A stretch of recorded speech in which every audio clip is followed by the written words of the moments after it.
following is a presentation of the Big Ten Conference.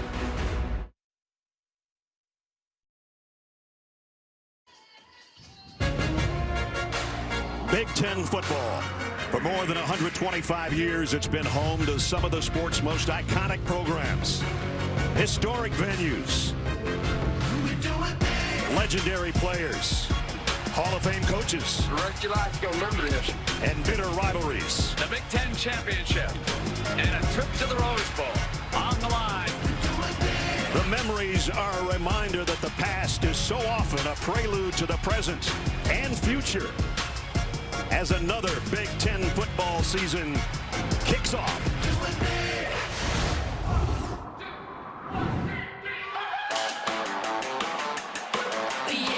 Easy money, Braylon Allen. Caught! Touchdown, Minnesota! Singleton turns on the burners. Harrison all the way to the house for Ohio State. Bulldozes his way into the end zone. Touchdown, Indiana. How about that?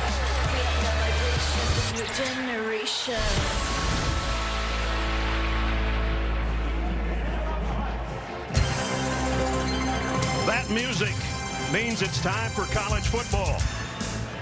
And the Big Ten on CBS brings us to Bloomington, Indiana. Memorial Stadium, where the marching 100's on the field, and our matchup brings us the #3 team in the country, the Buckeyes of Ohio State, against the hometown Hoosiers of Indiana.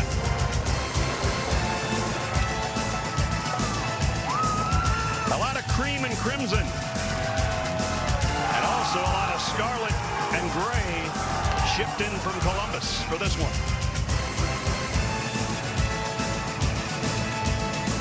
Welcome, everybody. I'm Brad Nessler. My partner is Gary Danielson, Jenny Dell, down on the field. It's got an old feel, but a new feel to it, partner. We started this thing together 31 years ago.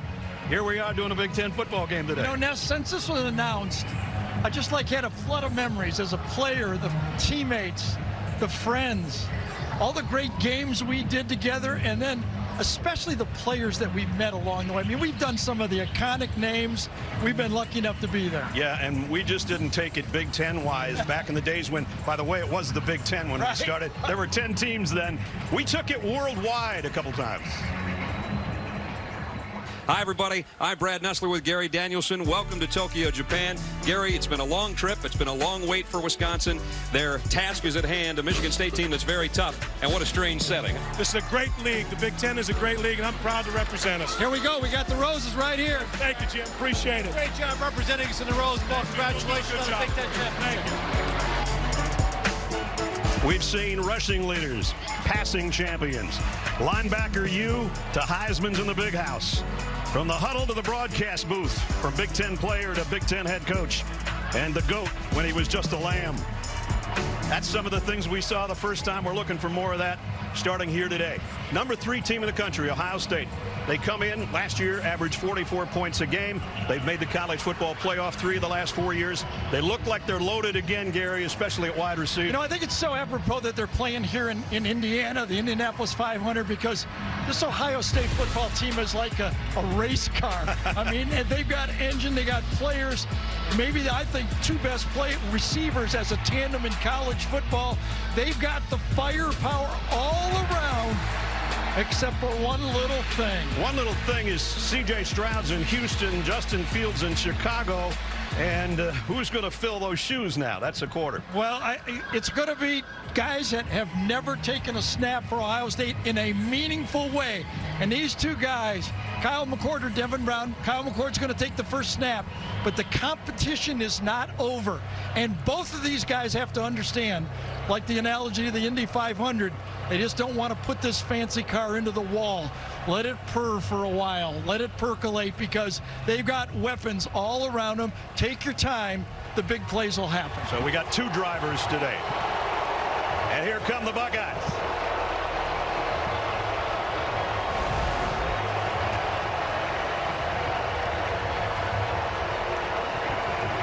11-2 a year ago. One of those losses in the college football playoff, the other one to Michigan, and that's always stuck in Buckeyes fans' throats. Indiana, meanwhile, back in 2020, the COVID year, and 19 as well, Tom Allen had a really good team, and they were the surprise of the Big Ten. They've fallen on hard times since then, and with that, you go to the transfer portal, and coaches brought in a lot of new players to try to shore things up. And it's wonder, is it going to work? Because usually the Big Ten teams that are trying to leap up to Michigan, Penn State, Ohio State, they kind of develop their players. That's not how you do it anymore. You got to go acquire guys, and they've acquired a lot of players for IU. Can they mesh together? And if they mesh together, they're going to have to do it with new quarterback. Yeah, a new quarterback. You talk about a quarterback controversy or battle or whatever you want to call it. We still don't know which one of these two guys are starting today. Pretty much assured we'll see both of them, but I think for sure the style of attack for IU will be to slow it down a bit and run their quarterback no matter who it is. So the Hoosiers and the Buckeyes. And Coach Allen bringing them out in front of the home crowd. Here comes Indiana.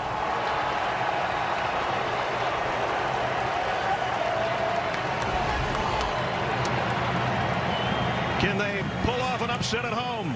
We're going to find out shortly.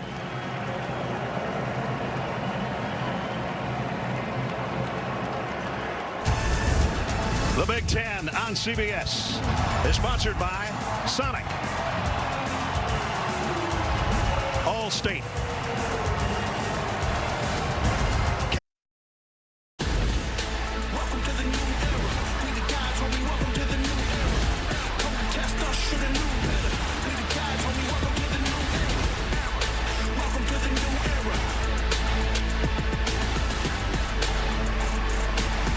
Memorial Stadium set for Indiana and the Hoosiers. There's your two quarterbacks warming up. Let's check in. Third member of our team on the field, Jenny Dell. Jen. Well, Brad, when your star quarterback goes to the NFL, there's always a cause for concern. The relationship between the QB and the receiver, it is so key. But Buckeyes fans, they can just take a deep breath, a nice sigh of relief, if you will, because Marvin Harrison Jr. and Kyle McCord, these two go way back. The two attended St. Joseph's Prep in Philly and were teammates on 3 consecutive state title teams. Both committed to Ohio State in 2019. And while you're all familiar with Harrison and his accolades, he told me he had way more confidence in McCord and his success at the next level than he even had in himself. Guys, these two are best friends, and Harrison said that connection translates onto the field. It seems like we're about to witness some magic. They're going to get a chance to hook up on a bigger scale here today. Ohio State won the toss and deferred. It is hot in Bloomington on the field, close to 110, 86, with a high expected between 88 and 90. They played a lot in this series. 28 straight wins is the bad news for Indiana. Last win, 1988, under Bill Mallory. Jaden Felding will tee it up. Coach Allen, his 8th year in Bloomington. Ryan Day on the other side, 5th year and 45 wins and only 6 losses. Jalen Lucas, maybe the most dangerous Hoosier, awaits Felding's kick, and we're underway in the Big Ten. And he'll let it go. And they'll bring it out and start their offense, and we'll immediately look at who's trotting out to play quarterback. The anticipation. Remember that the team and the quarterbacks know, no one else does. Right. And they were made aware of that earlier in the week. Looks like it's going to be number 15, and that's Brendan Sorsby. As we take a look at the Papa John's starting lineups. Very inexperienced. Both quarterbacks, they'll both play today, but Brendan's going to get the nod on the first snap. And how different. Opening with 2 tight ends last year was spread against Ohio State. 2 backs as well, and a run an option. And Sorsby's going the wrong way. Going to lose a couple.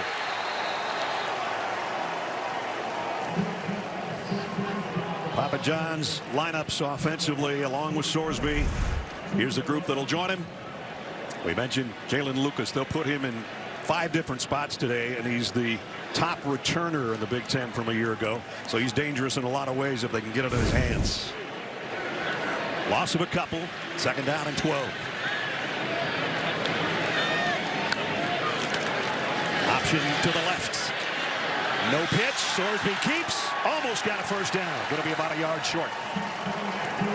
So the advice to young quarterbacks in a big game like this, when you haven't played a lot, is don't try to make a big play on every play. 1st down, he tried to do too much. This time, he just read what was there.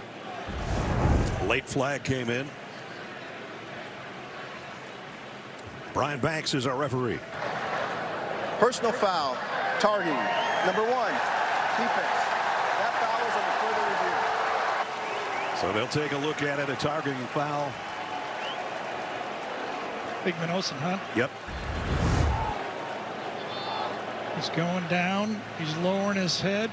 Yeah, I mean, that's textbook of what you're not supposed to do. I mean, why are you lowering your head on a play like this? Kind of goes with his shoulder. Yeah, he did. Tries to go with his shoulder. Maybe he'll get away with it, but you put yourself in jeopardy, don't you? You put yourself in the jeopardy for the replay booth when you do that. He's saying, I got him with the shoulder. He might be right. He might be. It's unbelievable. In talking to Gene Steratore about an hour ago, just so we had communication with him, I said, Gene, we'll try not to get targeted on the first play. It was the 2nd play. Gene, what do you think?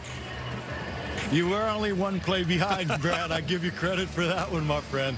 And I agree with what you're saying. I think the defensive player commits to this tackle prior to that runner being down, the quarterback in this case. Although when the contact occurs, he is down. We're going to have the announcement right now by Brian Banks, but I think they'll pass on targeting. Number 1 can remain in the game. It's 3rd down. No targeting. So we got just enough shoulder, and he'll stay in there. God, you got to believe it. Right now, Davison's going, oh, thank God, all the work I put in, and I get to continue to play. And one of the things I like about that call is if it's targeting, to me, it's got to be clear targeting. I will say one thing about Ohio State fans. That's one thing they don't want to talk about is targeting. Oh, that's for sure. I take you back to the Georgia game last year. Right. So it's 3rd down and 1 after a nice pickup by Sorsby. Josh Henderson with him in the backfield, and whistles will stop play. Another flag. False start, number 82, offense. 5-yard penalty. It's still 3rd down. Bradley Archer jumped, and so that's going to make this 3rd down more difficult. Ohio State's defense led by Tommy Eichenberg, 2-time captain and an All-American linebacker. And they're going to try to prevent a 3rd down and 6 now. 3 wideouts to the top. Sorsby is yet to throw. He will here. Throw short. Henderson trying to break the tackle. Not going to get there. Ohio State just holds on for dear life, and it was Eichenberg holding on to his leg. Yeah, great open field tackle by Steel Chambers that time. The athletes for Ohio State, man to man, you've got them. Make that tackle, or it could be a 1st down, and Chambers does a wonderful job. It's going to force the punt. First of the game, James Evans in to kick. Evans, another one of those guys out of pro kick in Australia. Aussie punter. He's going to do not an Aussie kick here. He's going to blast this thing all the way down to the 13-yard line. Abuka tried to escape on the return, didn't get much. Great punt, and that'll switch the field. Give Ohio State, after a 56-yard punt, they're going to be inside their own 20-yard line.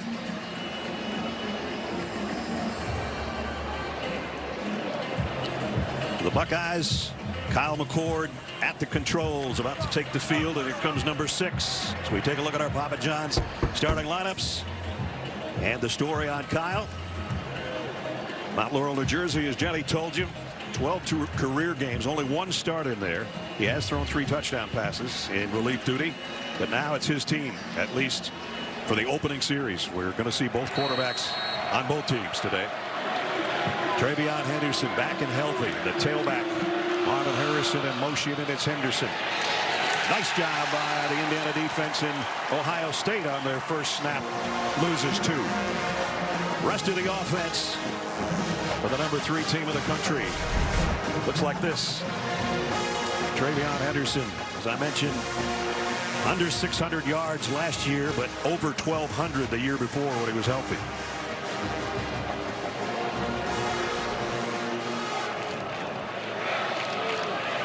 Second down and 12 now at the 18.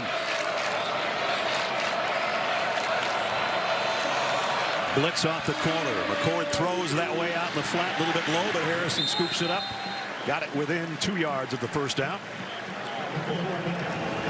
Defensively for Indiana, a lot of transfers, a lot of new faces, but then some familiar faces to Hoosier fans, including 5th-year senior and captain Aaron Casey at the linebacker spot. So besides the storyline of a new quarterback, the next question to be answered for Ohio State, 2 new tackles playing for this high productive offense from a year ago. They were 45% on third down a year ago. The Buckeyes. Henderson's got this one as he got to the edge, got the corner, turns it upfield, all the way to the 45 before he's run out of bounds. Nothing calms a new starting quarterback better than being able to run the football, right? And you're going to play the little counter OT right here. Follow the big guys. Good job by Donovan Jackson inside pulling. One of the experienced guards. Both Jackson and Jones, the 2 guards, are going to help people on both sides of them. Help tackles, Young, and then help inside with Hinsman at center. And Ibuka got a nice block out on the edge from his wide receiver spot, and that helped. Well, Travion pick up 19 yards. You don't play for Brian Hartland if you don't block as a wide receiver. Well, maybe Marvin Harrison. He'll try Henderson again. He took a big shot after a pickup of Brock 4 by Lewis Moore. Talking about the wideouts blocking Ibuka on the previous play. Watch Marvin Harrison. Yep, that's enough. Just get your guy turned, so just get in front of him, keep your feet moving, and look back so nobody falls on your legs.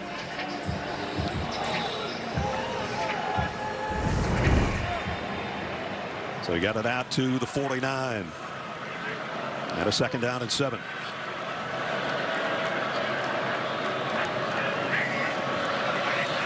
McCord from the shotgun.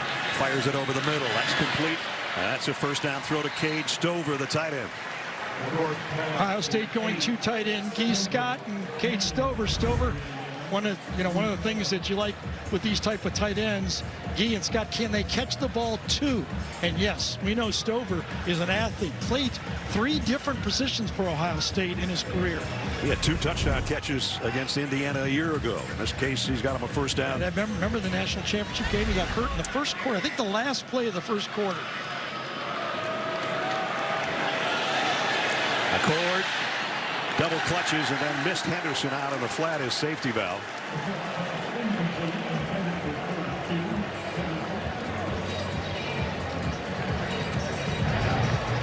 We've got a clock stopped with 9:53. It won't stop as often as it has in the past. New rule change this year. Yeah, it's been talked about for a long time. The coaches don't love it. They like their offensive plays, but it is making just a little bit safe, a few less plays. 6 to 8 less plays a game, multiplied by 12. That's about a half or 3/4 of a game for an offensive or defensive player. I'd like a $10 bill for every time you ask Steve Shaw to get that changed that way. McCord got away. He's got good wheels. Got it down to the 35. Maybe inside to the 34. Lewis Moore cut him down. So if you're a big-time thrower and quarterback, you still have to be able to give your offense a few of these plays, these 6-yard scrambles. You've got high-powered receivers. This is a passing team now, built to get the ball to the wide receivers, but your quarterback has to give you a little bit extra, like he did right there. There's the high-powered part that we talked about a year ago. That's pretty good when you're first or second in all those categories. Third down and 2 right here. Oh, what a hit on Henderson.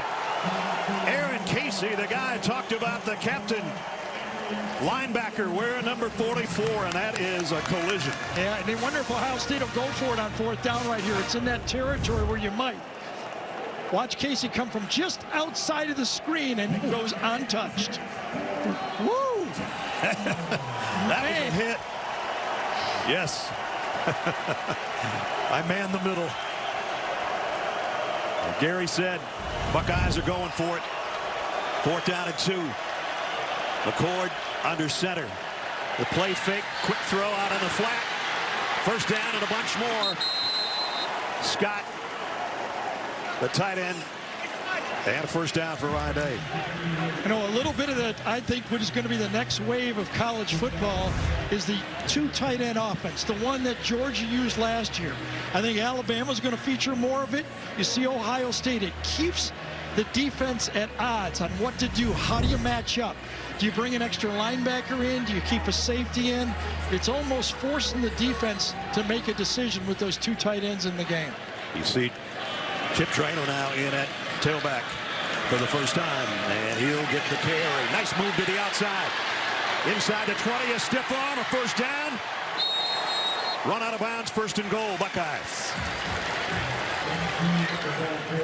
Whoa, did he make a nice stop cut in that backfield? So Traynor is similar to Stover, has played different positions in his career at Ohio State. He's played linebacker, running back. You know, he's transferred from Arizona State, and he showed that little jump cut. They all work on it now. If you go to practice and watch these Big Ten or SEC running backs, they work on it every day, the drill. Get your feet together, plant, and jump to the side. He picked up 17 to get it 1st and goal at the 7. He's the tailback in the eye. Miyan Williams will take it this time to the corner, to the end zone. Touchdown.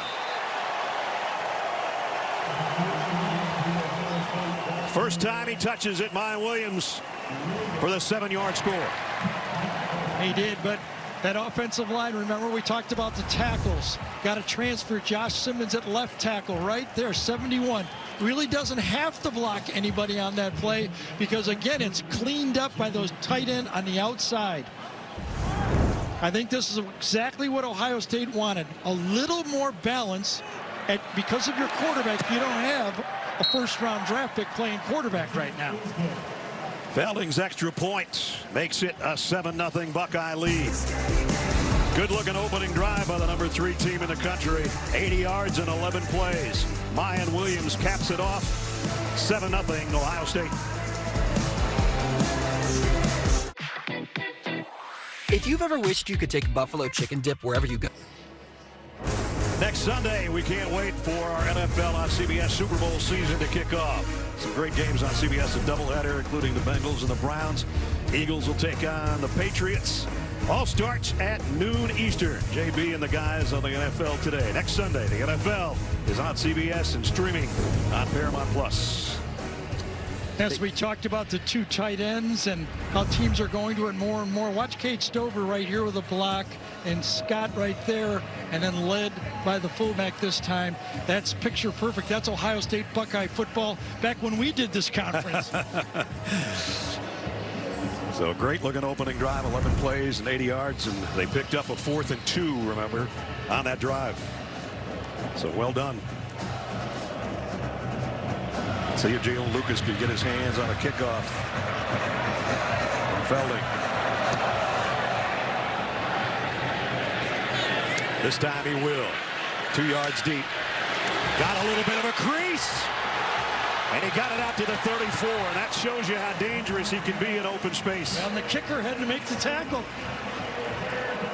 Got a late flag as well. He is quick. We met him on Friday. He's little. He better be quick. He had 2 touchdown returns last year. Illegal block in the back. Number 7, receiving team. Well, that ruins that. Half the distance to go from the spot of the foul. It's 1st down, Indiana. So we always talk about, you know, Rick asked us in the pregame, how do you upset a team like this? Well, first of all, IU can't beat IU. They lost yardage. Yeah. They've had penalties. This is on 1st down. They lost yardage. Now a penalty on a good return. You got to play solid football. So instead of being out at the 34-yard line, they're going to set up shop at about the 16. Oh, beg your pardon. It's inside the 10. Excuse me. From the 8. Play action, quick throw to the outside, dangerous throw, incomplete. Denzel Burke right there, did not back up a step that time.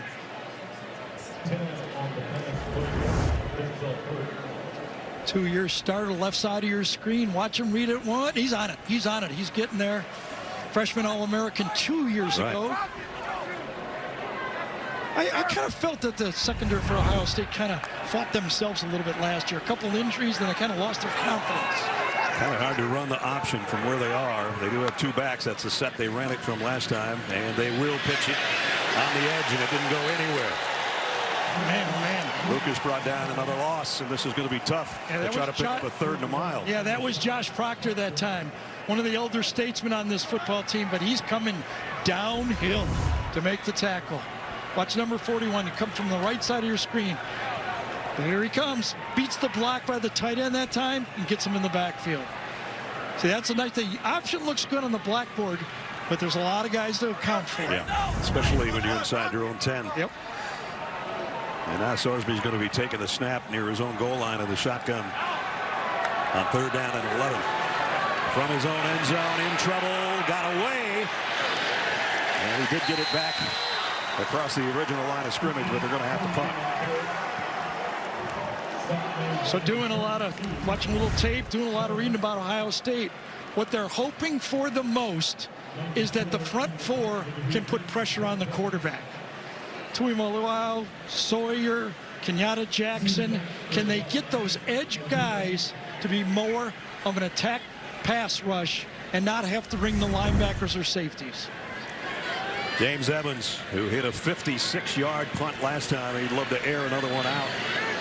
Got to kick it from his own end zone. Ibuka back on the other end.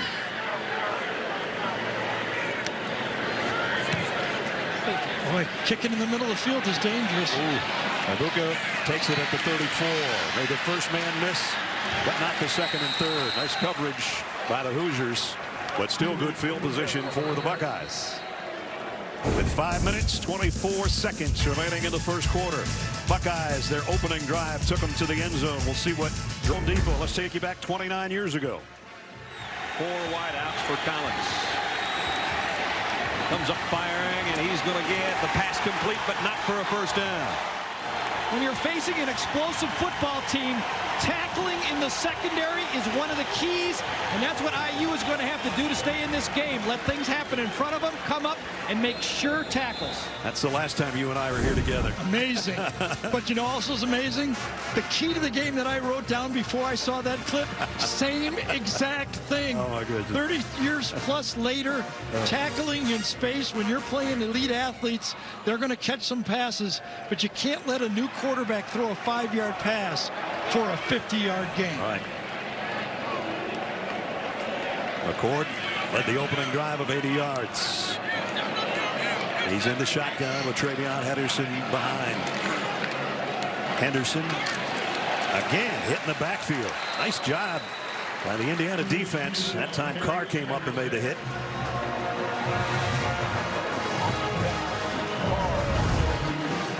A new front four basically transfers. They have more bodies on this IU defense than they did a year ago. They believe they can stand up. More bodies, stronger bodies, better athletes. But is the cohesion there? You know, first game, almost all new guys. They got guys from the Big 12, from the MAC, all over the place on that defense. McCord's got all day to throw, and he goes deep, and just over the outstretched arms of Julian Fleming. Had a little bit too much on it. Basically a two-man route this time. Play action pass. Fleming's going to come across in the deep post. Play action pass. One guy short, one guy behind it. I think he did have Marvin Harrison short, but I don't mind him going for the whole throw on this one. Showed his arm on that one, that's for sure. Just threw the hands of Fleming a little too far out in front of him. Now let's see if this IU pass rush, Andre Carter, number 1. They're the one. He's the one they're hoping can make some plays. 3rd down and 10. McCord. Throw is complete, but there's the tackle after the catch that Gary just talked about a minute ago. And the Buckeyes will have to kick. So when you talk to Matt Guerrieri, defensive coordinator for IU, who, by the way, coached at Ohio State just a year ago, he said we have to disguise. We cannot let the young quarterbacks know who to throw to prior to the snap. They did a good job that time. It looked like they were coming. Then they bailed and forced the short throw to the outside. That looked like a replay of what we showed almost from exactly 29 years ago. Right. Same pass, same part of the flat, same tackle. And Lucas just have to get everybody out of the way and let it go. Great exchange of punts right there for IU. A little bit of room right now, and maybe a breath of fresh air for this football team. Their offense gets another shot at the 4-minute mark. With CBS Sports HQ, the 24/7 free network that brings you the latest news, picks, scores, and highlights from all the sports you love. Watch CBS Sports HQ anywhere, anytime, all the time. And you can catch Gary on with the HQ gang after our game is done here today. We promised you 2 quarterbacks for the Hoosiers, and we deliver on our promise. Here comes Taven Jackson. As it says, another one of those transfers. This time an Indiana kid who tried it at Tennessee comes home. Actually played in 3 games for Tennessee. But here's his first official snap for Indiana. First down at the 19. Good run off the right side by Lucas. Taven Jackson, Greenwood, Indiana. His older brother, Trace Jackson Davis, great player at Indiana in hoops. He's with, what, Golden State now, right? Yes, he is. Don't get to shoot a lot there, I don't think. You guys. Yeah, really. Instead of you. Second down and 6. 2 backs. They ride the first back and get it to the edge. To Lucas again. He's short of the first down. So here's the challenge when you have young quarterbacks and you're playing as an underdog. How much do you give them? How much do you give your quarterback that's enough to beat them? Ohio State. You can't let them come in here with no firepower, but not too much that they overload and end up, you know, doing detriment to their football team. And that's the balance you got to look for. You got to have enough game plan, but not too much. Third down and 3 for Taven Jackson in the offense. Open to stay on the field on this drive, and it's the option pitch to the edge, and getting the edge, and the first down is Lucas. Run out of bounds. He needed 3. He got 5. So that time Jackson just carried it just enough that Josh Proctor, number 41, to the outside, had to honor the quarterback, and he was a step late getting there in the alley and allowed the running back to get to the outside to make that first down by Lucas. That's going to make the Indiana offense feel a little better about themselves right now. And the clock is running. Exactly. They want to shorten the game. They want to use a lot of clock before they snap it. No hurry to snap it in the play clock. Jackson loads, fires, long, too long, incomplete. And a flag. Did the flag come out at the end? Intended for Cam Camper, their top receiver. Well, we say we got a flag down somewhere. I don't see it. Okay. I'll pick it up. And it disappeared just like that from your screen. Good coverage that time. There. Yeah, nobody really to go to. Good coverage. Bracketed pretty well. Again, good. Another good play by Burke. They're expecting big things from Burke this year. Josh Henderson, the single setback, although Lucas is a motion man. Henderson going to be swarmed under right at the line of scrimmage. Doing a blowout. Coming off the edge. Yeah, Ohio State, I don't know if they realized they were going to be facing Navy here in their opening game. We knew the option was coming, but yes. Maybe they didn't. Shotgun Navy is what they're facing. That didn't work out so well against Notre Dame in the opener. But we did one of those games back in the day when Navy played Ohio State and went pretty good game. Was that it was a while back in Maryland and Baltimore, I think that game was. Third down and 10. Final 90 seconds of the first quarter.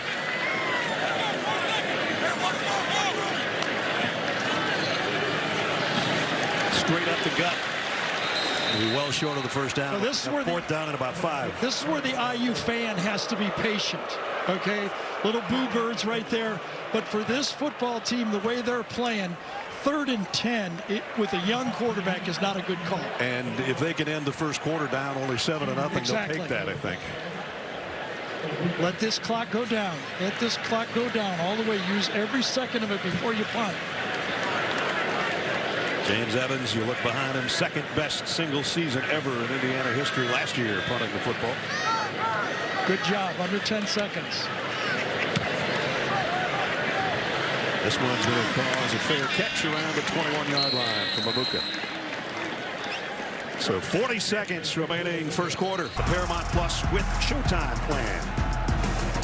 We're in the Bloomington, Indiana.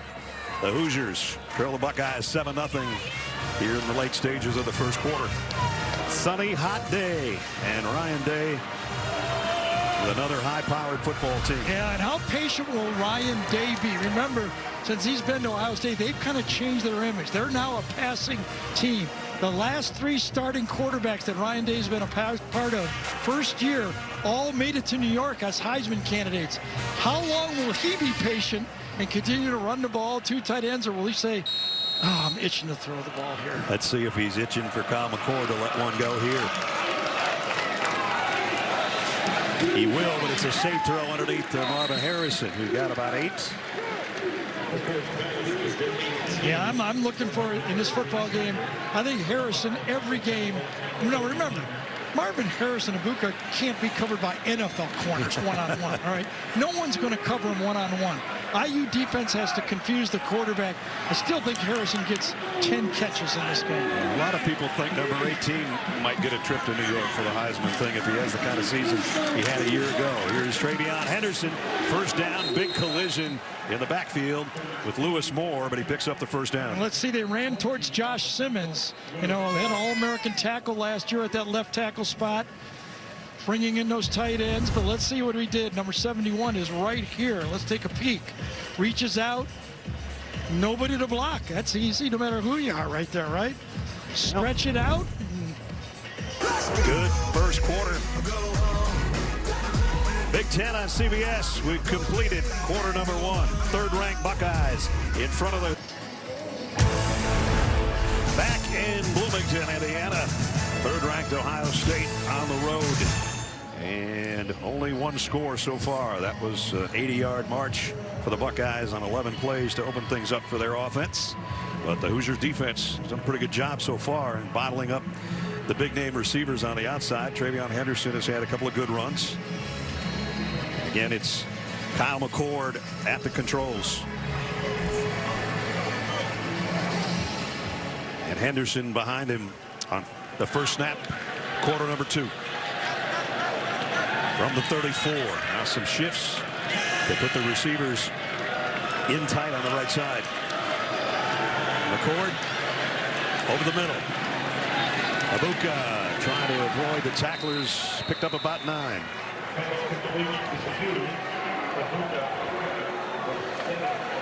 Bring up second down and short. Another first down throw.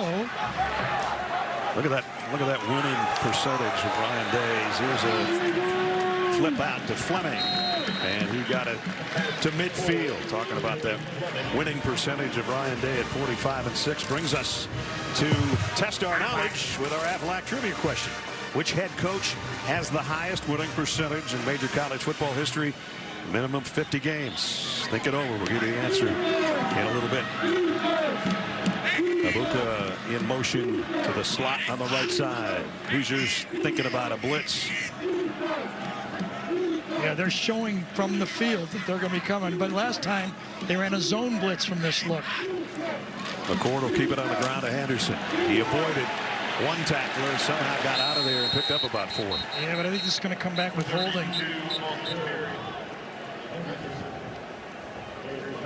Was it Fryer this time, number 70? Holding, number 8. 8. Offense. Tight end. 10-yard penalty from the previous spot. It's still first down. And Stover will go out after picking up the penalty. So far, I thought Kyle McCord has taking his time, not trying to make too much happen, keeping the game under control. See the left side right at the end there. He kind of gets that last blocking from behind right there, kind of dragging his guy down, right in the official's face. He doesn't look like the moment's too big for him, that's for sure. No, not at all. And he rifles one on a slant out to midfield, and that's complete to Fleming. Yeah, I really like Julian Fleming, and I was really impressed with when he kind of stepped up in that national championship game when Marvin Harrison got dinged with that hit. Came in there, made the plays, looked comfortable. I don't know if there's, if you think about it, I don't know if there's a better third receiver on the team. When you look at their whole receiving core, you go, wow. For sure. 2nd down and 10 now as they're back at the original line of scrimmage.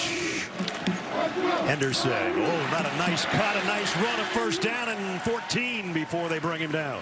Yeah, this is the stretch play that Henderson, part of the reason he was so good 2 years ago when he rushed for 2nd most rushing yards in Ohio State history as a true freshman, over 1,200 yards. You see those quick feet, boom, boom, boom, just wait, and then get into the secondary. Coach Day told us yesterday, he said, I can't wait to see him out there because he's healthy and he's hungry, and he's playing like it right now. And number 6 likes him in there, too. I'll tell you that right now. For sure. McCord again will look to the sideline. If you listen to the crowd right here, you can understand why I think this is a comfortable opener for Ohio State, even though it's on the road. They might have more fans here than the Hoosiers do. I don't know. McCord, this time they rattle him a little bit. He throws out and got it complete. Yep. Tough throw out to Abuka. Off-balance throw, kept it safe to the sideline. What I'm talking about is, as this football team gets measured at Ohio State, I mean, it's not just us. Every Ohio State fan watching this game is going and measuring this team today on how well they can play against Notre Dame in 3 weeks. That's right. Okay, so this road game is a good test. They get out there, but there's no crowd noise. They don't not have to fight crowd noise, but you get used to traveling, get on the road, make some plays, not in the comfort, and playing like an Akron at home. 2nd down and 5 at the Indiana 32. Travion Henderson, and brought down short of the 1st down. Nice play by Jacob Magnum for Art. So let's see what these guys can do up front. They run left again. Oh, good time that time. Donovan Jackson, number 74. All Big Ten left guard. As I say, he's playing as the 2 first-year players.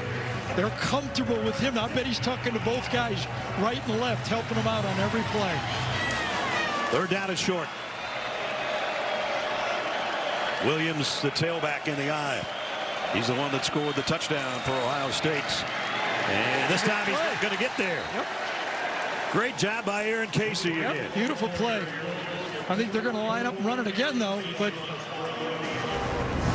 you can only make one play at a time. And Casey again on the short yardage play kind of goes back door and just trips up the ball carrier.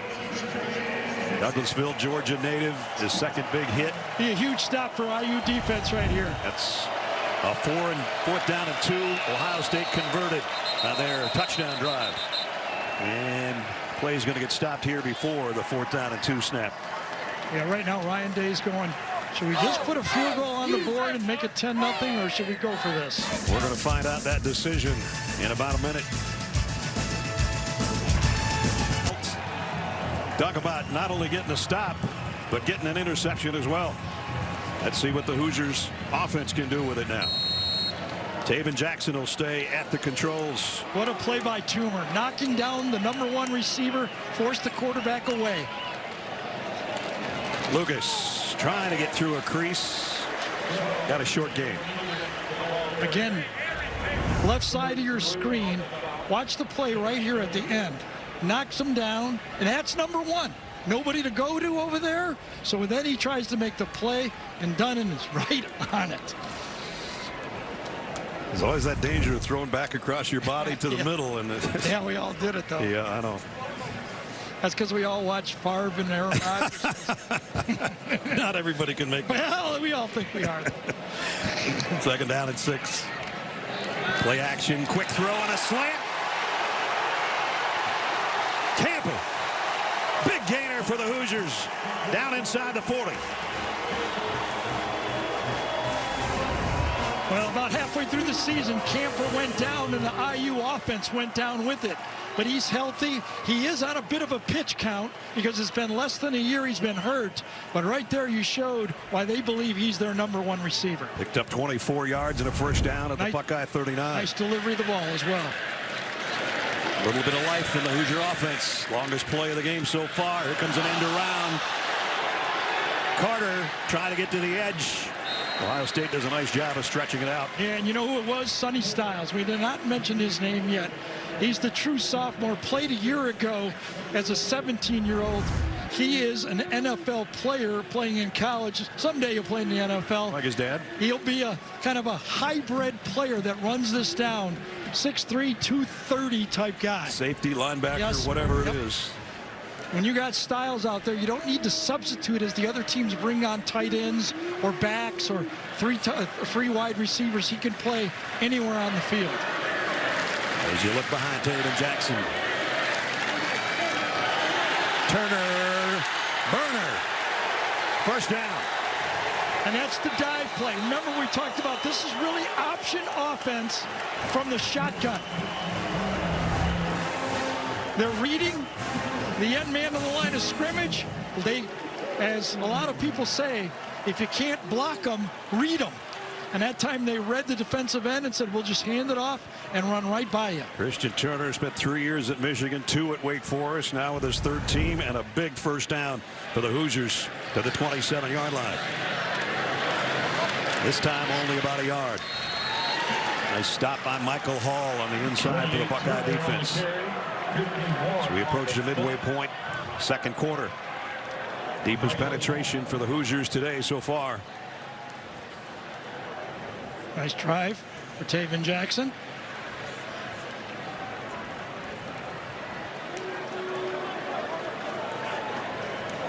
So second down and 9 from the 26. Here comes a blitz. Lucas trying to run by it. He got swallowed under, but he did get a nice gain. Brad mentioned it was timed out to the blitz. Watch it get picked up inside right here. Timed out. Oh, good job by Carpenter, number 50, the center. He sees it coming after he snaps it and stones it right at the line of scrimmage. Boy, he got him, and he was looking for somebody else to hit. Third down and 5. Biggest third down of the day so far for Indiana. And Jackson on the option to the edge, and Lucas won't get there. Sonny Styles again runs it down from the outside, inside out. Lucas is fast, but so is Styles. His dad, Lorenzo, played a long time in the NFL. And 4th down and 7 coming up. Yep, pushes him right out of bounds. If he didn't get him, Eichenberg was gonna. Indiana has a new field goal kicker this year, and they are not going to take a field goal attempt here. I'm not so sure about that. They're going to call timeout, aren't they? Well, we'll list it at 4th and 7 and see what happens. Yeah, they're going to try to draw him off and get a little bit closer. Yep. And I think he also wanted to use the clock. Remember, 7-0 for IU right now, keeping a game into the third quarter. Take as much clock as you can. 6:20 remaining in the half. Tom Allen, his Hoosiers with a chance to score. Things battling out in the Ultimate Summer Camp Competition. It's Buddy Games, new series, Thursday, September 14th on CBS and streaming on Paramount+. All right, good use of the clock by Tom Allen. I think he knew he was going to go for a field goal. Brand new kicker, and Chris Freeman from Zionsville, Indiana, going to try from 42 yards out to try to give the Hoosiers their first points of the day. Sean Ratcher to snap it. James Evans to hold. This would be a nice debut for Chris Freeman if he knocks this in.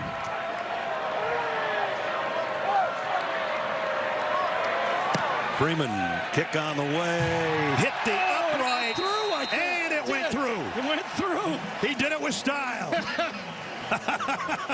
That gets a big smile from the coach. A doink for 3. That caps off the Indiana drive. Take them any way you can get them. Well, around here they say it definitely wasn't a swish, but the iron was gone. And Chris Freeman's reaction, yeah, baby. Hoosiers on the board, capping a 43-yard drive with a 42-yard field goal. Yes, indeed. 7-3. Coming up on the Geico halftime report, Adam, Rick, and BJ will break down the first half and deliver all the day's best highlights. Geico halftime report about 6:15 from now. That 42-yard field goal brought out the Mellencamp music during the timeout. 7-3. By the way, last time we were here, wasn't he in our booth with us? He might have been. Yeah, we were all a lot younger then. The young boy. Good, very good. At the 1-yard line, Xavier Johnson out to the 26 on the kick return. So here's the problem with playing two quarterbacks is now what do? Right, if you're Ohio State? You switch? Tom Allen talked with Jenny at the end of the first quarter about his quarterback situation. Coach, you got your two young quarterbacks struggling out there. What's the answer? Well, they're playing against a great defense, and they're young. We planned to play both of them. That was the plan from the beginning, so they both continue to play, and they just got to grow up step by step. You know, the bottom line is not going to put them in a tough position, so we're going to, you know, we got to run the football. Got to stay on the football field and help those guys out. Thank you, Coach. You're very welcome. Elio. They have to grow up play by play, no doubt. And they have helped the young quarterbacks as we have an injury on the field. A couple of third down stops, an interception on fourth down, and a field goal. Okay, so that helps them, gets them a little bit of a production right here. Both guys, you know, I mean, it's different parts of the field you get it, but so far that one pass by Jackson over the middle has been the key play of the game for IU's offense. And unless they change their plan, Indiana plans to play both quarterbacks next week too, just to find out which one they think is the best and then maybe go from there. Right.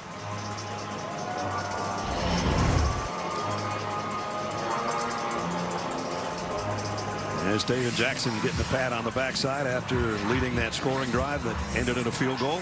That first down pass, the slant over the middle, was the key play. What I'm saying is now it's hard to pull McCord out of the game right now.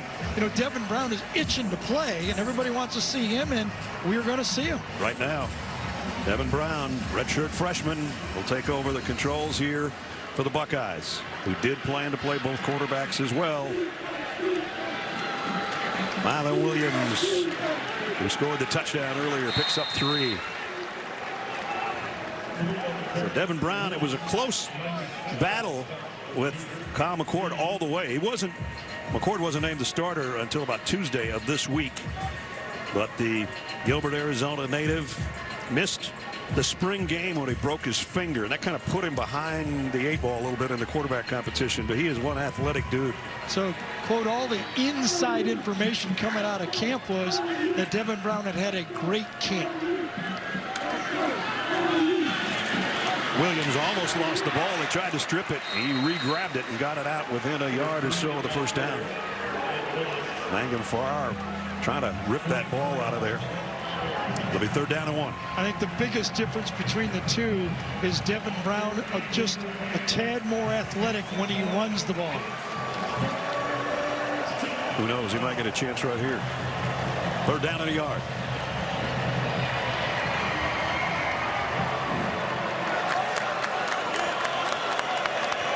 Chip Trainum in the backfield with him. He's in the gun. Abuka joins the backfield and now retreats.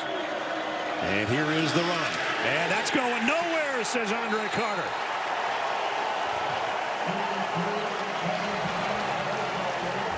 Nice play by the transfer, Andre Carter, out of Western Michigan. Well, they say he makes plays. He's big and he's fast, and this time he made a play in the backfield as he cuts underneath the block and makes the play. Look at that. Explodes off the line of scrimmage. Josh Simmons was not ready, did not handle it, and another play on short yardage by this IU defense. That's 3 of them in this game. And that's forcing Ohio State to punt. Jesse Merkel to kick. Galen Lucas backpedals and takes it to 13. Changes direction. Lucas still going across the 30. Here's why he was the top return man in the Big Ten last year. Man. Woo. Nice run back by Jalen Lucas. And I mean, when he comes in and meets you, you think, is this the paper boy that delivers? I mean, really, this is the guy, but he's out here playing Big Ten football, and he is tough to tackle.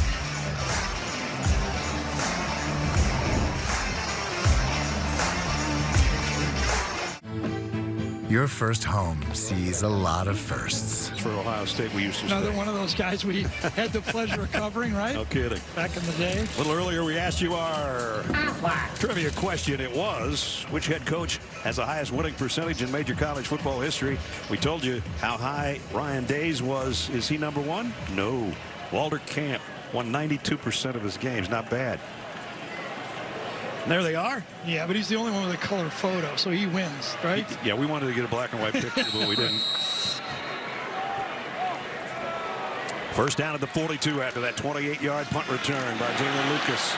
And now sliding down is Steven Jackson. I'll tell you, a 3-minute drive for IU here would be huge. With any kind of points at the end would be huge. Absolutely. Even a first down, because the clock will keep running until you get under 2 minutes. So even a first down here, take your time. What's the hurry, IU? Take your time. Second down and 2. Lucas. No. Thought they should have bled that clock a little bit more in my mind. Got it to midfield. It's going to be 3rd and 2.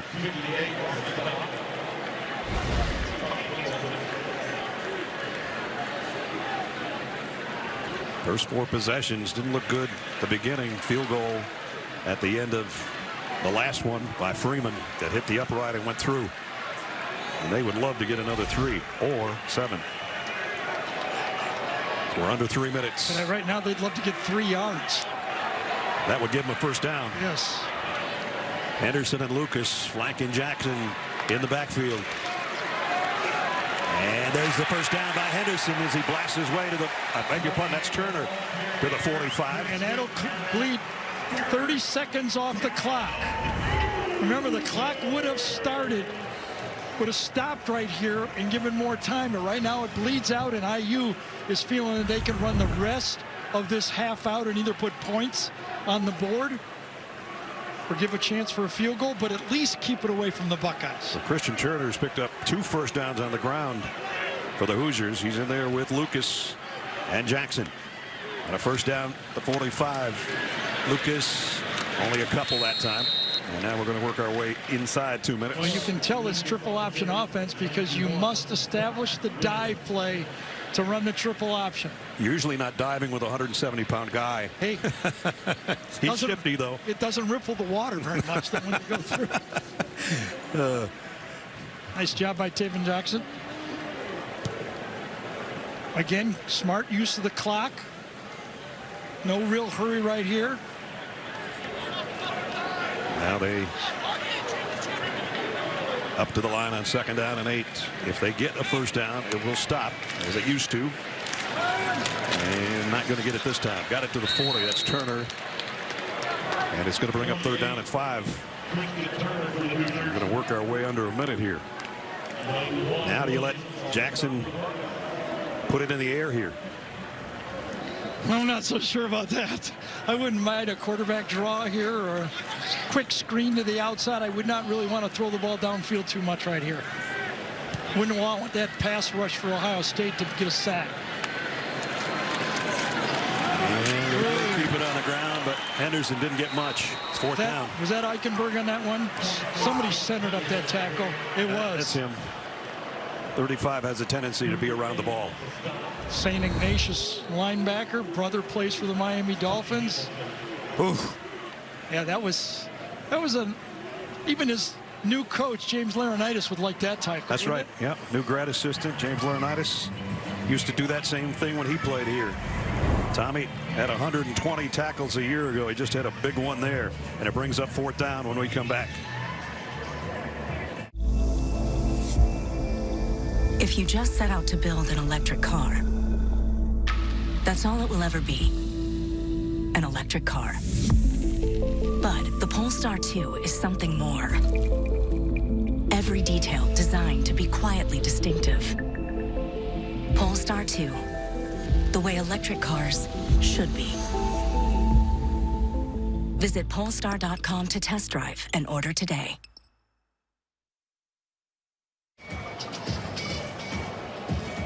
.42 seconds left in the half. Brad Nessler, Gary Danielson, Jenny Dell. And if you're just joining us and you're looking at that score, you're going, wait a minute. Is there supposed to be a 2 in front of that 7 for Ohio State? It is 7-3. I was just saying near the break, IU's winning 3-7. Yeah, they got a huge 4th down here.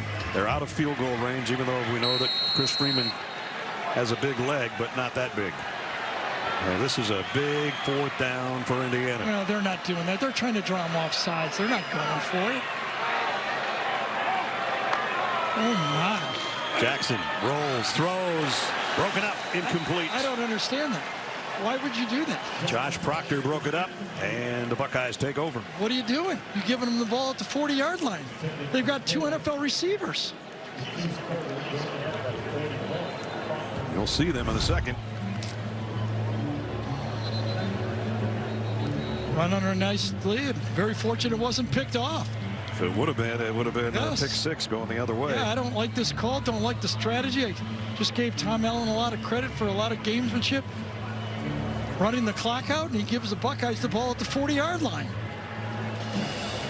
Proctor, the reaction with Eichenberg. And here comes the Buckeyes now with a chance. They've got a timeout left and 38 seconds to work. McCord got hammered as he threw. Incomplete. Throw. He did get hammered. And Harrison's hurt. Trying to make that catch. Wow. The flag down. There's his left shoulder as he reached out. Was he extended? After the play, unsportsmanlike conduct foul, taunting, number 22, defense. Oh, boy. 15-yard penalty to the succeeding spot, automatic, first down. It's number 22's first. So this is what unsportsmanlike happens if you conduct foul. stretch out and you land on that stretched out shoulder, just like that on his elbow, you jam it up. That's kind of like the Bryce Young injury. Remember when he landed on the ground with an extended arm, his passing arm? And Jamari Sharp is the guy called for the unsportsmanlike conduct, the taunting on imitating putting his sword back. And they didn't need that. McCord down the middle. Got it to the tight end. Breaking tackles, stiff arms his way. Paged over to the 21. Now remember, the clock will stop. It's under 2 minutes. The old college rules take over. Easy pitch and catch here on this one. Wide open. Gets a great release over the middle of the field and put it right on him. Scoring position, plenty of time. McCord, first down from the 22. Got it down to he dropped it. Great incomplete. hit. Yeah, great hit at the end of the play by Tate, the true freshman. Sanguinetti. He did have it. Oh no, he dropped it. He dropped it before he was hit. But you're right again. I mean, let's see. I don't know. They didn't throw a flag. That ball. Remember, the replay official in the booth can stop the clock and call targeting if he wants. Here's the first look we gave you. Oh yeah, I think that's targeting. I mean, I've seen worse called. No flag. Here we go. 14 seconds left. Second down and 10. Buckeyes blitz coming. McCord hit from behind. The ball is out. Casey trying to chase it down. I don't know if they're going to call this a fumble or not, but Aaron Casey thinks so.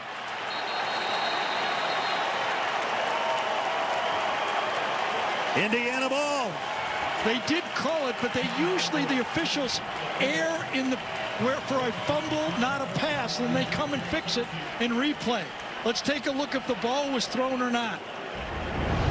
Aaron Casey's having himself a game, isn't he? There's Farrar, Magnum Farrar from behind. One more time, go back here. Let's look at this again. Incomplete pass. Yeah. It's third down. Yeah, they're going to call it an incomplete pass. Took him a while. His arm moving forward.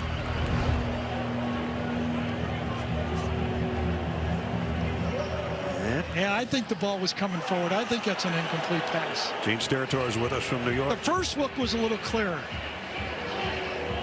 I agree with you, Gary. The arm does just start forward with firm possession, too, by McCord. As soon as that arm goes forward with possession, you've got a forward pass. It's a great job. And I agree with letting it go, too, Gary, for the same reasons you mentioned. You have to let that play on. Yeah. That hand is coming forward, even though it's a perfect block in basketball terms. But I believe his arm was going forward on the play, and that's a pass. It was a great rush by Magnum Farrar and a great reaction by Casey on the other end to just stay with the ball. And with 7 seconds to go, now I think they'll also look at the clock. If they call it a pass, they'll look at the clock and maybe move it back to 13 or 14 seconds. See, if it's called incomplete, right there when it hits the ground is when the play is dead. And we'll take a look with the game clock in the corner. And should stop right there, around about 11 seconds, which gives you another play. At 7, I think you kick the field goal. I think you kick the field goal. So that's a big difference. A lot has been happening here. Okay. Right? Tom Allen goes for it on 4th and 4 from the 40. Marvin Harrison gets hurt on a play, landing on his elbow. We have a taunting penalty. We have a targeting that wasn't called. We have a fumble. Did I cover it all? That's a lot. I think you got it. And we have an incomplete pass. We think. We think. Brian Banks will have the final say on how much clock's going to be returned to the Buckeyes. After review, the ruling on the field stands as an incomplete pass. It's 3rd down. Please reset the game clock to 11 seconds. Please reset the game clock to 11 seconds. Yep. Well, we got the time right. They got the down right. And the call. It's such a great play, though. Magnum Farrar coming off the edge. Well-designed blitz. Ohio State doesn't pick it up. Just a half second early. Marvin Harrison's back, too.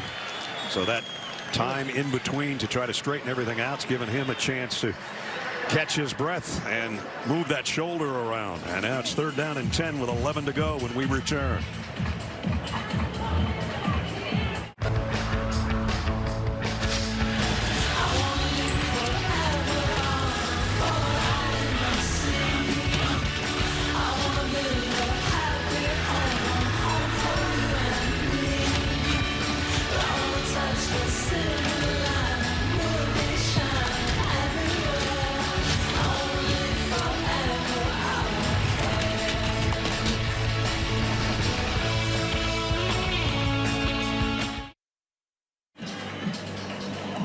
Short break and time for Ohio State to talk things over on the sideline with 11 seconds to go. You saw Marvin Harrison back on the field. Here's the play where he came down and fell on his left shoulder, elbow, shoulder, and winced. Yep, he reaches up for his shoulder, but he's back on the field.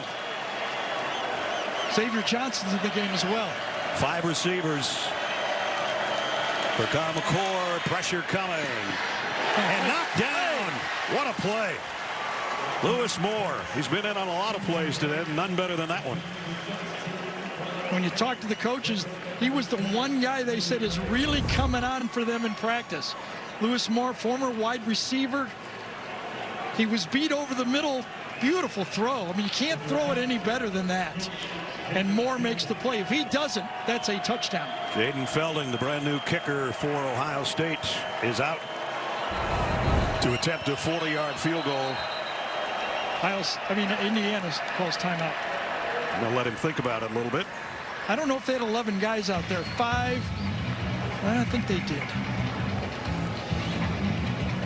We'll be back 30 seconds to look at the kick. The NCAA and its member schools offer nearly 500,000 college athletes a path to go pro in something other than sports. Learn more at ncaa.org. Jaden Felding, the sophomore out of League City, Texas, to try a 40-yard field goal. Kick on the way, and it is good. Perfect. So 2 young kickers, and both have hit from 40+. And in this case, stretches Ohio State's lead to a touchdown at 10-3. So it was a great timeout by Ryan Day to be prior to the 4th down play. I think he thought they were going to punt. Then Tom Allen goes for it. Dade gets the ball at the 40-yard line, and it came close to being a 7 points, but they get 3 out of it to go into halftime 10-3. They went 39 yards in 4 plays to get that field goal.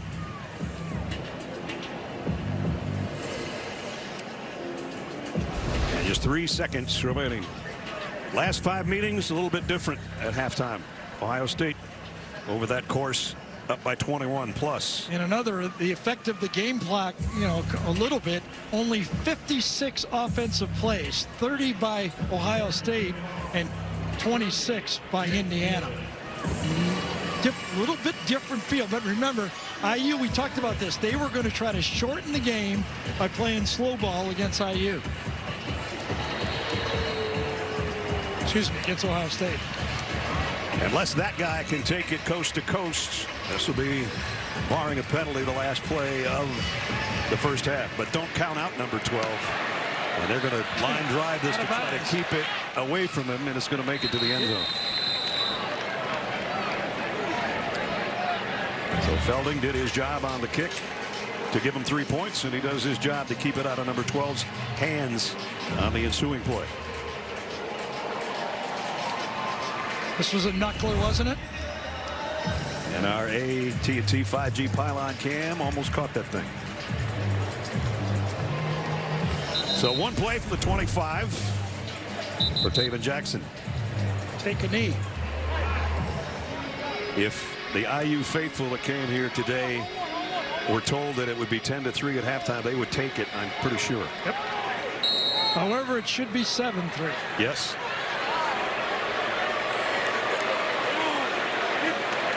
And there is the kneel down in the final play of the second quarter.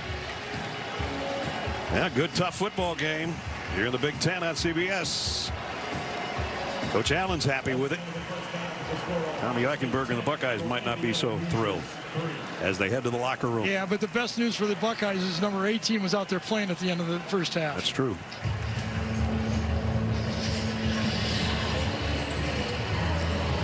Let's check in with Jenny on the field with Coach Day. Coach, there's a lot going on out there. You got 2 young quarterbacks going. How would you assess the first half? Well, I think we're playing well on defense. I think we need to do a better job converting in short yardage on offense. You know, some things here and there. A couple penalties threw us off. I like the way we're coming off the ball, but we got to be able to convert on short yardage, keep drives going. You saw Marvin Harrison Jr. go down. Could you tell us what you saw from your perspective there? Yeah, he's fine. He went back in, and he should be fine. You're getting slowed down by Indiana right now. How do you come back and fight in the second half? Convert on short yardage, yeah, because, I mean, we're getting some decent movement running the ball, but we got to be able to convert on short yardage. Thank you, Coach. We'll look for that in the second half.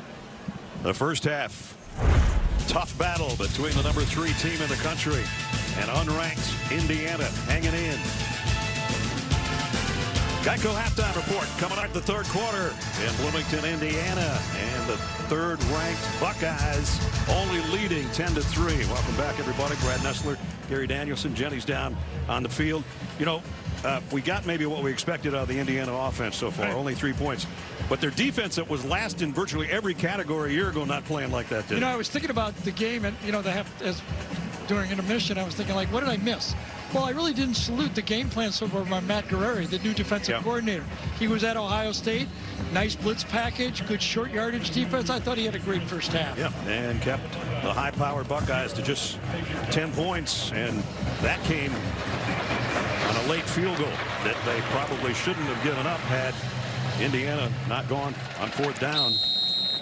And the Indiana defense, what Gary was talking about, will give you a little bit of a look right now. Yeah, and they did a little bit of everything, okay? We talked about, you know, what we said in 1994 applies today, and that means you got to shop short yardage and tackle in space, and they stopped short yardage a couple ways, behind the line of scrimmage and intercepting passes. So they did a little bit of everything, but the plays at the end right there, that deflection to stop that last drive was a big one to get out of the half. And that unit comes out to take the field against Ohio State, working at their own 25-yard line. There's been the star of the show, the guy is rolling, number 44. He's had some big plays defensively in that linebacker position for the Hoosiers. Cal McCord and the Buckeyes. Big plays defensively in that linebacker position for the Hoosiers. Cal McCord and the Buckeyes go with an end around on the opening snap, and it's going to get a 9-yard pickup for Ibuka as we check in with Jenny. Well, I had a conversation with Coach Tom Allen, and I said, before the game, if I had told you it was going to be 10-3 at the half, what would you say? And his response was, that's exactly where we want to be. He's really proud of the way that this team has performed in the first half. He even complimented the poise of his young quarterbacks. He said that they need to continue to grow with the game, something that he said after the first half. Defensively, they're looking for 2 more takeaways. And guys, I have an update on an injury player for the Hoosiers, defensive back Bryson Bonds. He was shaken up in that second quarter. He is out for the rest of the game. Okay, Jenny, thanks. And talking about a guy that's had a good game and is shaken up is Lewis Moore coming off. I wonder if it's just cramp. You know, it is, as we showed you, hot down on that field first game, and you can cramp up fast. And he jogs off now, so that's maybe a good sign. Then he'll be back in the lineup. Meanwhile, the Buckeyes got 9 on that first snap on the end around, so it's second down and short. Yard to go from the 34. Travion Henderson, the tailback behind Kyle McCord. He'll get the give. Oh, and a nice hit, and guess who? Player of the game, that's who. Man, the captain. You know, we've been talking about how this team has been rebuilt with transfers, Ness, but a guy that's stuck here is making the plays. 5th-year senior out of Douglasville, Georgia. He had 10 tackles, 2 tackles for loss a year ago, and he's having that kind of game again today. And that offensive line for Ohio State is not getting off quick enough. They're double teaming and they're trying to slide to the linebacker, but he's beating him to the spot. McCord on the slant, and that's broken up. Incomplete. And it's a 3-and-out. Andre Carter, I think, is the guy that got a hand on it. Remember that after the first play was a 9-yard gain, Indiana gets a 3-and-out. The drop that time by Andre Carter, turning around and going backward. They expect Carter to rush. Another good defensive call by Guerreri. Ohio State only 1 out of 7 on 3rd down conversions, and that forces Mirko out to punt again. And of course that means Jalen Lucas is on the other end. Lucas has to backpedal, gets it at the 13. He's at a 28-yard return already today. Jalen Lucas back to the middle of the field and out to about the 35-yard line. Man, he's fun to watch. A year ago, I saw him go 71 yards on an option play against Purdue, and you could see what he had, but the All-Big Ten returner is showing it, isn't he? He sure is. All day long. 21 yards on that one. Had a 28-yarder earlier. Oh, limping off. And hopefully he's just cramping up.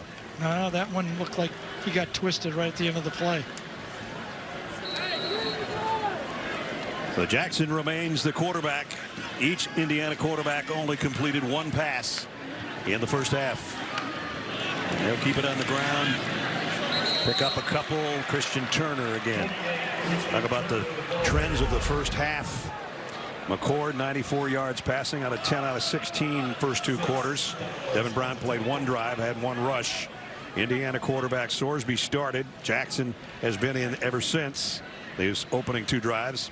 And Marvin Harrison just 2 catches for 18 yards and shaken up attempting to catch another one. But he did come back into the lineup for Ohio State late in the quarter. There's no doubt that the IU short yardage defense has been the story of the game so far.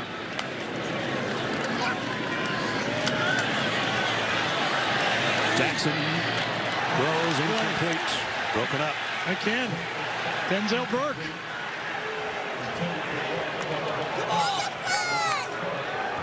Two-year starter, freshman All-American in 2021. Not quite the year in 22, but looked like he's back to form to me, doesn't it? No doubt. Timed it perfectly, and it forces a 3rd down and long. 3rd and 8 for Taven Jackson. Shifting on the front wall for Ohio State. Pretty quiet. Tuimoloau out right there. Pretty quiet all day. Watch number 44 on the other side. And again, they shift their tackles from one side to the other. Pressure coming straight away on the quarterback run. Jackson not going to get there. Got to the 41 though. And Benson got the tackle. That's 4th down and 3. Tuimoloau was pushed right by that time by Carter Smith, number 65. But at least he forced the quarterback up in the pocket, cleaned up, and the Buckeyes get the stop. That guy's been a handful for a lot of people in that Buckeye uniform. Big year last season. They expect even more this year. And forcing a punt from James Evans, who's hit some bombs today. 53-yard average on 3 kicks. Got this one a mile in the air. This is too deep. It's going all the way to the eye of Indiana in the end zone. Like to have that one back maybe a little bit. 3 minutes into the 3rd quarter. Buckeyes leading the Hoosiers 10-3. Tonight, primetime, Texas Tech takes on Wyoming. Rich Waltz, Aaron Taylor, Amanda Garrett will bring you that one. Then we'll be back tomorrow. 2 more games starting at noon. Another Big Ten matchup. Northwestern and Rutgers. Tom McCarthy, Jason McCord, and Tiffany Blackman will bring you that one, followed by 18th ranked Oregon State meeting San Jose State with Chris Lewis, Ross Tucker, and Justin Walters on the call. That's all on CBS and streaming on Paramount Plus. Let's take another look at the injury to Jalen Lucas that took him to the sideline. This was on a 21-yard punt return. He got airborne there and then kind of a bad end landing on his ankle. Jenny? Yeah, the trainer's rolling out his right hamstring and his quad area as he's wincing in pain. They cut the trim of his pants to allow him to stretch out a bit more, but he keeps bending that right knee in pain. I'll update you when I have more, guys. Okay, Jenny, thanks. That's a big difference maker because he not only plays in the backfield, he's in the slot. He's their main return man. He's probably their most electrifying player they have, and that would change things for the Hoosiers for sure. Here's McCord on 1st down on a throw to Fleming, who got about 4. Again, Aaron Casey makes the tackle, keeping everything in front of him. That's the object. Not a lot of easy throws and yards after catch have there been in this game. Buckeye fans looking at those possessions going, oh, that's not what we expected. Here's tight end Stover for a 1st down. That's what you get the feeling, though. You get the feeling that Ryan Day likes to throw the ball. Yeah. Okay, and it's tough for him. Yeah, we talked about short yardage, but his offense is built around a drop-back passer now. When Urban Meyer rebuilt Ohio State with Ryan Day, he asked Ryan Day to make better quarterbacks. I want Heisman Trophy quarterbacks. And to do that, you got to throw the ball. And it's rebuilt that way. And another injury, and that's Jamari Sharp.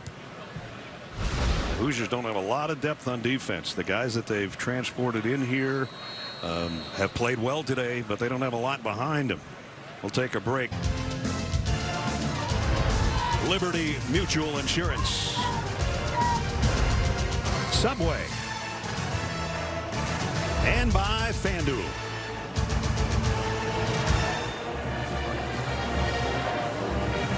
Now you go back a long ways, 1st-year quarterbacks for Ohio State. You talk about a list. I mean, you can go back to J.T. Barrett and those guys. Yep. 5th in the Heisman voting in his 1st year as a starting quarterback.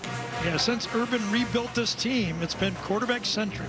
Late Dwayne Haskins, 3rd in the Heisman voting. So yeah, big shoes to fill. Justin Fields, likewise, 3rd in the Heisman.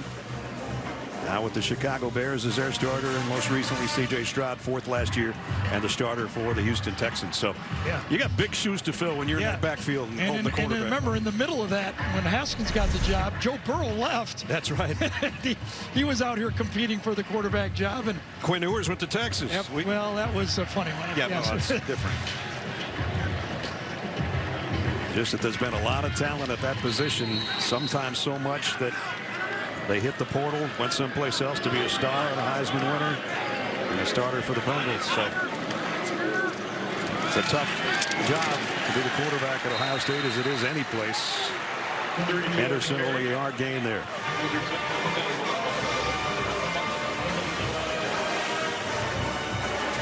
At some point, do you just let it rip here and let him go throw it, or do you just keep? You know, I actually was pretty impressed with Kyle's throws at the end of the half.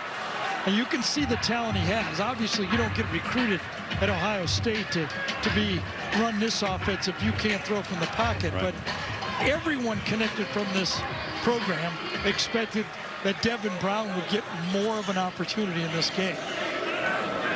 McCord in the shotgun this time. Set to throw. Across the middle short, but Fleming swarmed under immediately by the Indiana defense again. Wagner Farrar. So here's the one that Kyle McCord would have liked to stay with Harrison just a bit longer. Watch. Coming down. Harrison will go jitter and go right there. Stop, and boom, he's gone for a touchdown if he throws that. Just a little bit longer now. Again, that's not a lot of experience, you know. Stroud would make that play, but maybe not as a freshman. Only one conversion on third down, and it's 3rd and 5 here. Pressure coming. Going deep down the sideline.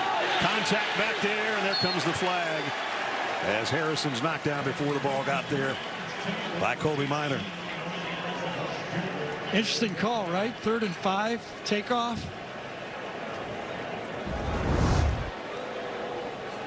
Balls to the outside. Pass interference, number 5. Jumped right into him, no doubt about the play. 15-yard penalty from the previous spot. Automatic first down. So they bail out Ohio State on a 3rd down with the penalty and an automatic first down. I wonder if the play caller had told coach down on the sideline that Harrison was open to deep the play before, and they were squatting on him, and they wanted to go deep because he was. He'll take a breather after that collision. I think that was Brian Hartline talking to him. Offensive coordinator this year. Whoa, what a throw down the middle that was, and now Fleming's in the open field. He's got it all the way to the 20-yard line. You're right, that was a great throw, but that time Julian Fleming knew he was going to get hit when the ball was in the air. He could feel the crowd, and he stayed with it. Here he comes. He knows the good hit's coming, and he takes the catch and turns and goes up beyond. I really like watching tape. Julian Fleming's going to have a nice, bright future in the NFL. That was the best throw of the day, I think. Absolutely. He's had a couple that have been knocked down. The one at the end of the half that was knocked down was a good throw, too. They moved it to the 21-yard line. Here's a toss sweep. Henderson had a couple. We've been talking about that defensive plan, game plan by IU. The white hat leaning forward. That's Matt, defensive coordinator. At Ohio State as an advisor last year, so we worked under Jim Knowles. Yep. Who's the Buckeyes defensive coordinator. Had experience at Duke. A long time, almost 10 years at Duke. He still looks like he'd have to show his ID to go in a restaurant, but in the red zone now for Ohio State at the 19-yard line. Play fake, bootleg, throw on the runs, on the money to Stover, and he's got a first down at the 10. Well, Kate Stover is a really good receiving tight end. We've showed you his blocking, but he's got every part of the football game, and he is a weapon for this Ohio State football team. Caught 36 balls a year ago, caught 2 touchdowns in the Indiana game last year. 2-time captain. You don't get that honor unless you're a pretty good football player. You know what's also interesting is 2 years ago, he started the Michigan game and the Rose Bowl game at linebacker. I'd say he's a pretty good football player. Yep. First and goal. They're going to have to earn it all. It's right at the 10-yard line.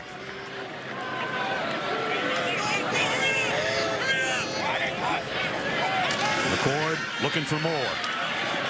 To the corner, knocked down. Nice play defensively on the corner by Kobe Minor, who had a penalty earlier in this drive, but a nice play there. I don't think Marvin Harrison thought he was getting the ball on this one.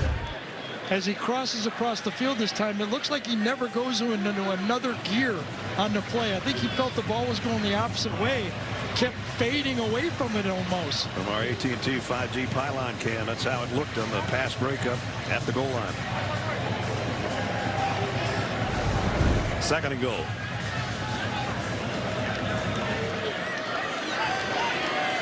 Kyle McCord has warmed up on this drive. Now they'll keep it on the ground to Henderson. Oh, nice. 2 nice cuts there.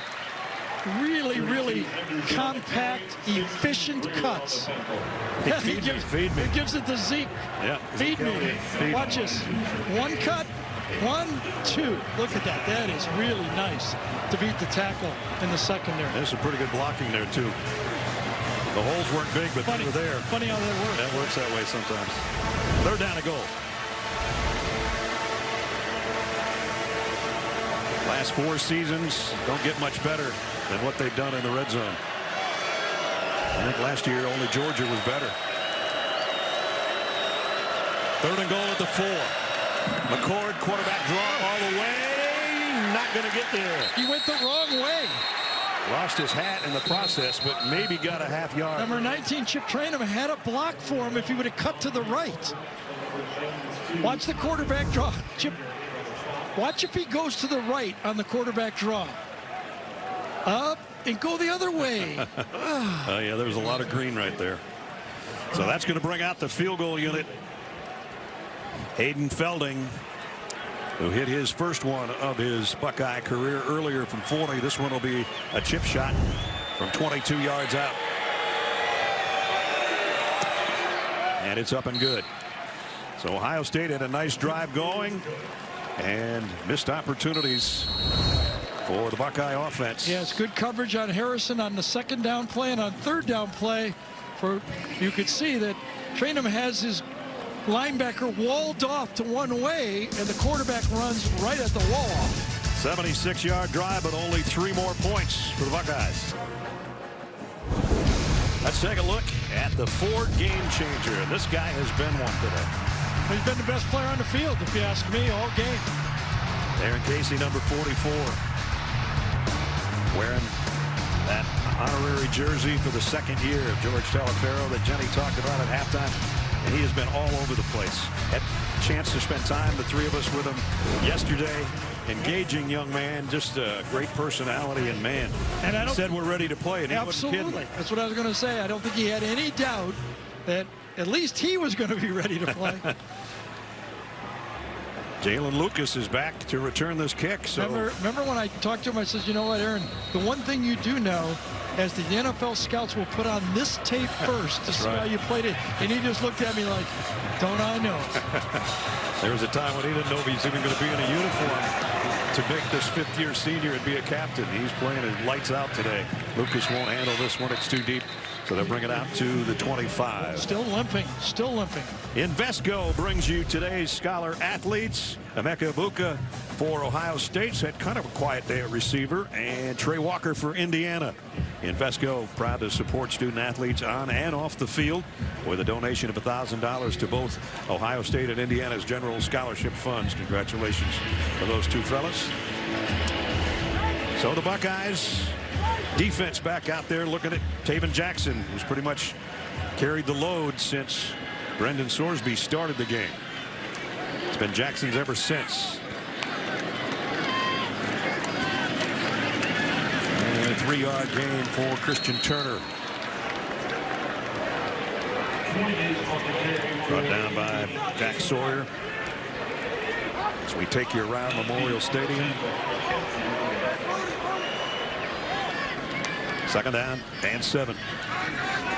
They have not gone back to the option that often. Well, those dive plays are the first part of the option, and you have to establish that. But you're right. We haven't seen the pitch lately, have we? Nope. And there's the ride and the keep, and no gain. Good defense right there. There's JT. Check in with Jenny.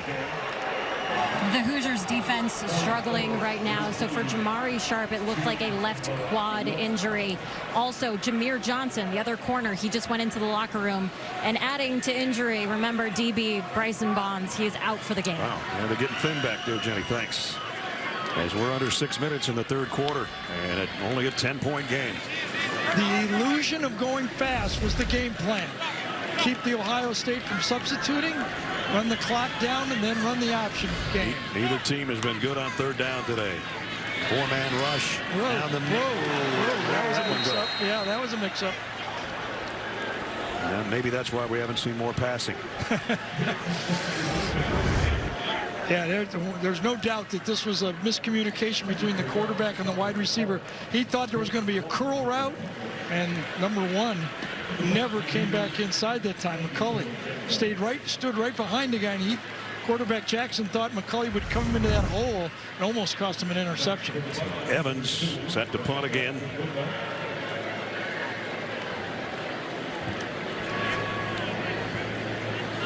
Egbuka on the receiving end of this kick. And they're going to have to clear out of the way. It's going to get a Hoosier roll and a beauty. All the way down inside the 15-yard line. with 5:15 remaining in the third quarter. We lost a legend overnight, Jimmy Buffett. Nothing remains quite the same. If we couldn't laugh, we'd all go insane. Rest in peace, brother.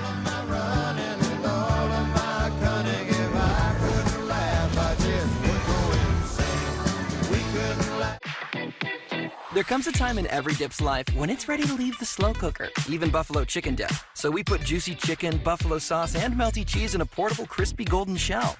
Runaway dip, you're free now. Sonic $2.99 buffalo chicken dip bites.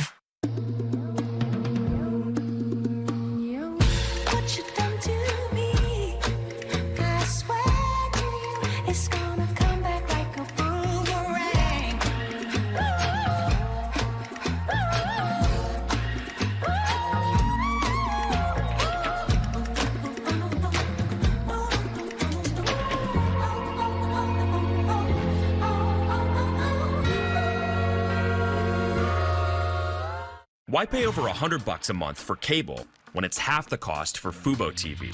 Get all the channels you want on the only live TV streaming service rated #1 in customer satisfaction by J.D. Power. Try free at FuboTV.com.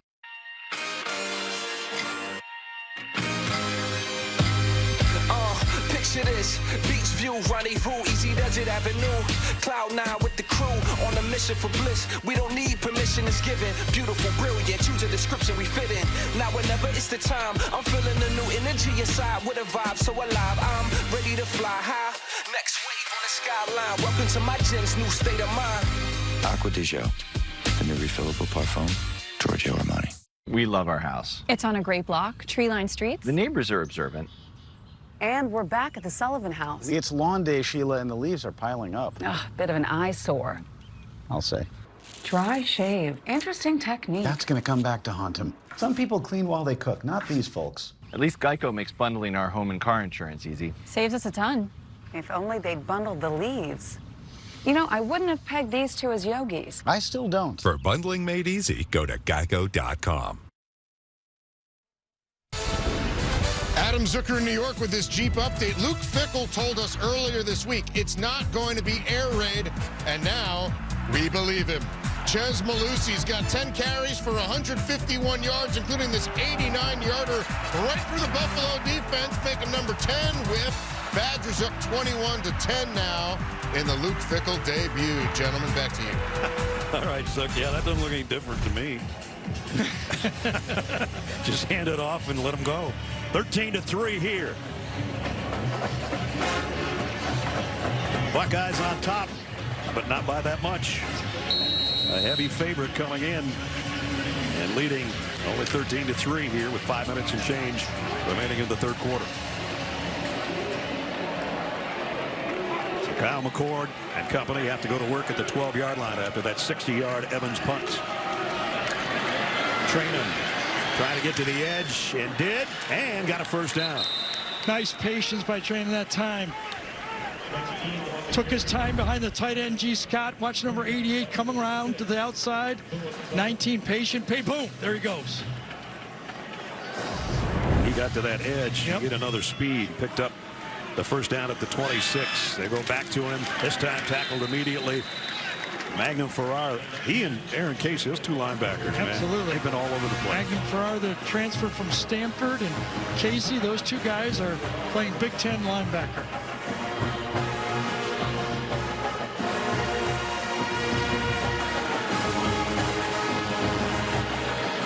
Marvin Harrison trots in front of McCord. Still two tight ends in the game. Pretty quiet day for number 18, up to the top of your screen. Buka now will stretch out farther to the bottom. McCord going down the seams, got his tight end on the run.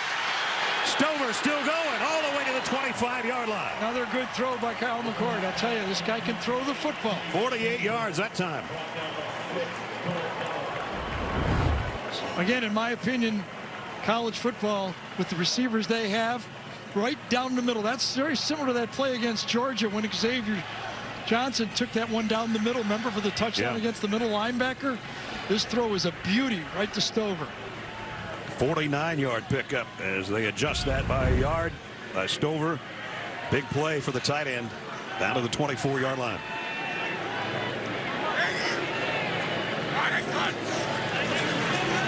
McCord, pressure coming from the backside. He comes the other way, and there's Marvin Harrison. Touchdown, Ohio State. And there's a throw from the opposite hash. This ball covers 30 yards on a rope. Might have been a penalty at the end. Did he step out of bounds before he caught the ball? There's a penalty mark about a yard into the end zone. And one of the officials doesn't have his hat on either. We get another look. Yes, he did step out. At the 8-yard line. He did. Stepped out of bounds on the cord. Came back in as the first touch to pass. Phillies lost it down at the previous spot. Second down. That's a loss of down too. So right there. He's not fighting hard enough. He gets pushed, but he doesn't immediately get back. Marvin just doesn't realize he's running out of bounds. Good call by the official. Not enough real estate over there. Yeah, you got to fight your way as your receiver. Once you get shoved, you got to fight your way back onto the field. His dad will tell him that, won't he? Why not, right? Hall of Fame father. You know what his dad will do if, blood, when you talk about your son? He got pushed out, Danielson. Shut up. That's probably what he's saying. Senior didn't get pushed out that much. He got pushed into the Hall of Fame with Peyton Manning. 2nd and 10. Trade him. Straight up the middle. Whew. That was in a hurry, too. Nice. Let's take a look at this offensive line on that one. Those guys inside right at Hisman this time. The center, they roll right up the gut. The two guards, Jackson and Jones, and they clean it out. Nice opening. And nice run to the 12-yard line. Yeah, Trainum's had a good game, number 19. Blocking and running in this game. So now McCord will get under center with a first down at the 12-yard line.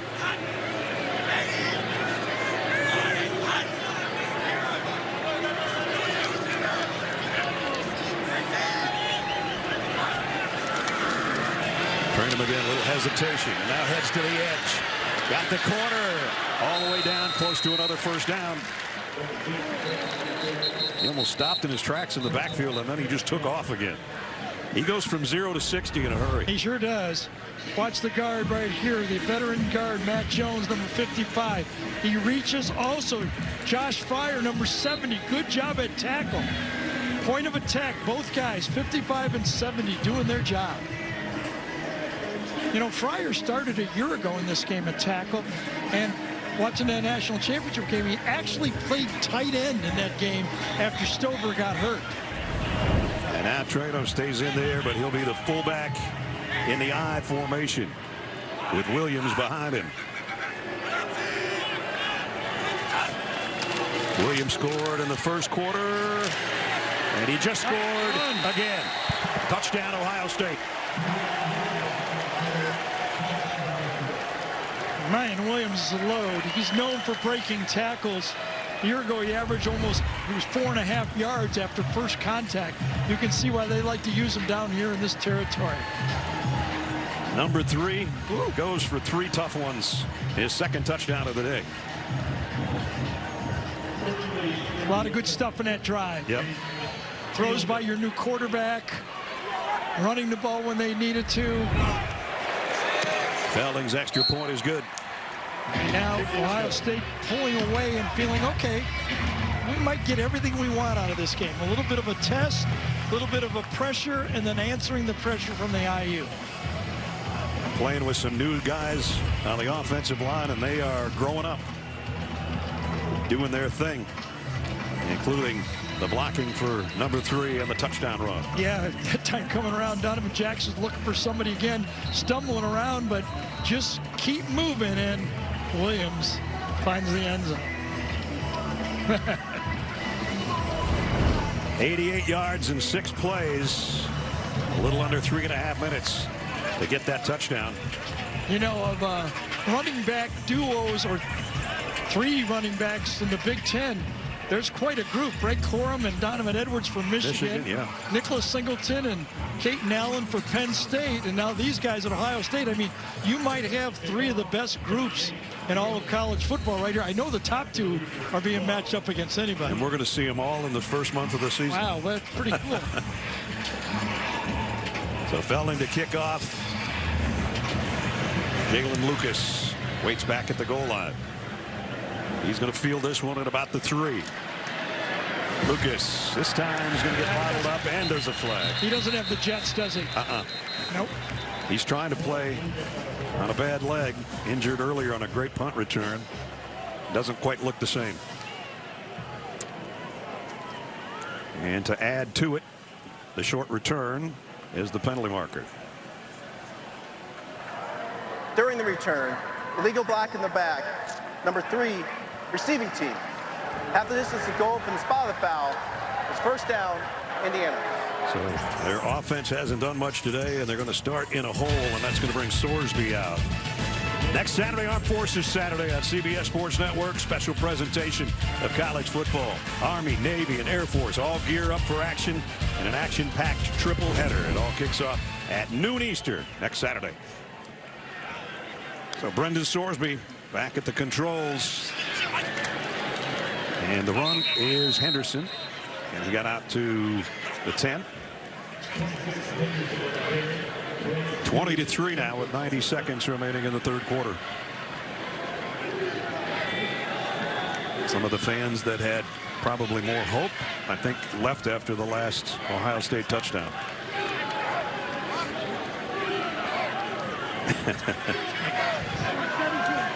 That guy should be more excited. 2nd and 7. Tight end shift sides. Sorsby backpedals near his own goal line, crossing route, complete out to the 15 to Cam Camper, who had one long reception earlier in the game and hasn't had one until right there since. Brings up 3rd down and 2. I think every bit of your judgment when you're trying to judge what IU is doing in this game is remembering that they're playing against Ohio State. You know, and there's, you know, you're never going to concede a game, obviously, the way they played. But, you know, a win over Michigan, Ohio State, or Penn State is tough. It's the mid of those games they should win are the games they got to win. You saw that the Ohio State receivers have more multi-catch. Nice catch there. And that's a nice catch. That's the 4th completion of the day, but it's good for a first down. That's what they needed. Donovan McCulley, former quarterback, he got in the right spot that time, didn't he? Yes, he did. Thought on that previous play he didn't get into the curl zone. This time, throw to the outside, perfect placement of the ball, and McCulley next to the catch. And that is probably going to bring the third quarter to a close as Sorsby will head over to the sideline to talk to Coach Allen. We played 3. Indiana has only 3, and Ohio State is the number 3 team in the country, and they've got a 17-point cushion. Look back at some of the great players in history and the coaches as well, and a 2-time Heisman winner, all in the Big Ten. CBS heads into the 4th and final quarter here in Bloomington, Indiana. 3rd-ranked Ohio State with 10 points in the quarter. Indiana with 1 first down in the 3rd quarter, and they trail 20-3. And that first down came on the last play of the 3rd, courtesy of Brendan Sorsby. In the shotgun.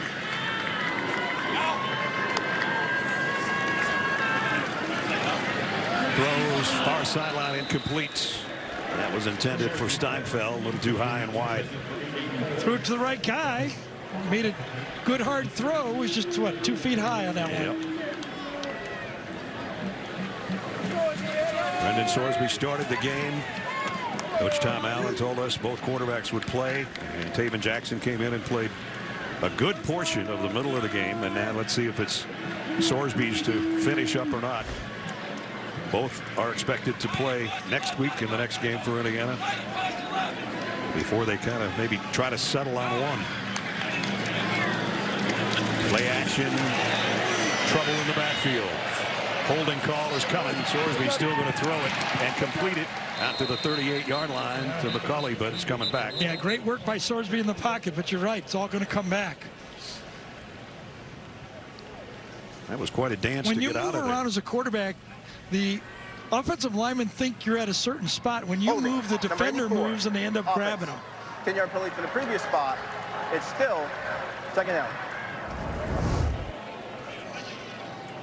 Steinfeld, number 84, trying. That's a tough matchup right there. That had nothing to do with my movement that time. Could I have that one back? He just ran right over him, and he's going to go to the sideline and go, Coach, I don't know how to tell you this, but I'm a tight end, and I cannot block that guy. Leave him alone. He does that to a lot of people. Do we have a tackle that could turn out on him? Because that's not fair. No, that's not a guy you chip block. No, that's Second and 20 now. Crosby down the middle. Oh, man. Yep, nice throw. Good catch, too. DeQuise Carter. That's his first grab of the day, and it's a beauty. Yeah, and he was transferred from Fordham. Carter playing slot, actually played outside at Fordham at wide receiver.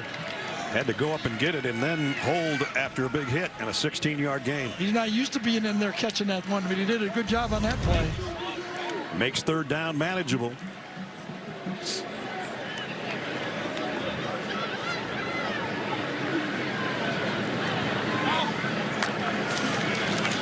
Brendan and a crossing route, but it's going to be too shallow. Got to turn up. And there's a second hit. Got to turn up. Could have been a flag there, but Hancock, I guess, had already been making his move on Addison Kobe. Addison Kobe, if he catches that, he knows on that crossing route the down and distance. If he catches it and goes, just turn up. By stretching it out, it plays right into the defender's hands, and they get the stop. Fans are reacting to what I said right there. Well, not what I said, but what they saw on the replay there on the hit. But he was already on his way down. And no penalty. And another punt coming up from James Evans, who's been sensational today, by the way. He was second in the country last year at punts inside the 10-yard line. So this is nothing new. That time we only had 10 men on the field, so that was a good timeout for IU.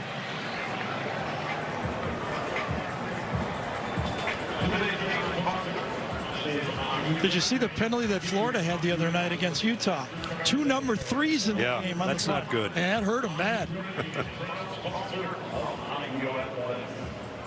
On season 6 of Fansville by Dr. Pepper, things are heating up. Mom, Dad, I have a girlfriend, and she likes college football. The stars have arrived. I've made my choice. This season, I will be drinking Dr. Pepper strawberries and cream. And everyone wants a taste of fame. Welcome back to Chuck's Take, because every fan needs a podcast. To get a thick color, I use 2 coats of maroon. Don't forget to smash that subscribe button. Dr. Pepper, the one fans deserve. I love your nails. Thank you.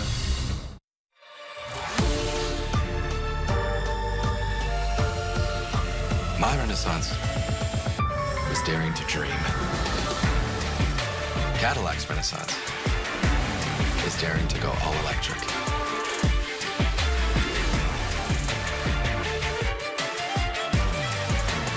So, what's your renaissance?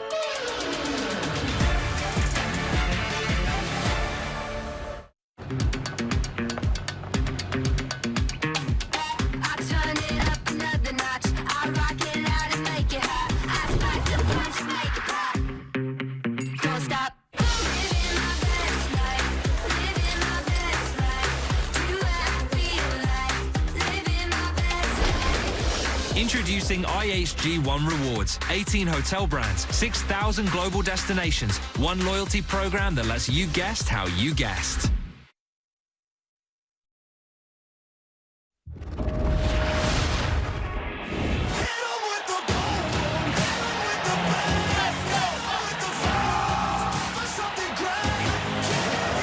And we're underway in the Big Ten.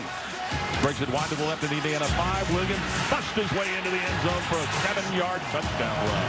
He throws it, picked off by Indiana. Indiana's got the football. Great job by Aaron Casey. What a tackle. And it is knocked away in a terrific play. And a look at our IHG Hotels and Resorts game recap. Kyle McCord closing in on 200 yards. In passing, Indiana's offense has not done much, but quite frankly, their defense has been really good against an Ohio State offense that's used to putting up 45 points a game. I think IU fans, after they went through this football game, they wanted to come out of the game thinking positive of their team. Yeah. I would feel that way. They feel positive of the team. The thing for Ohio State right now is a little struggle of the game, but it looks like Kyle McCord, you know, he's been making some plays. He's warmed up, especially in the second half. Yes. And they're going to go for it here, Indiana, on 4th down and 3. Sorsby scans the field, throws incomplete, but there's a flag, and it's going to be pass interference on Ohio State.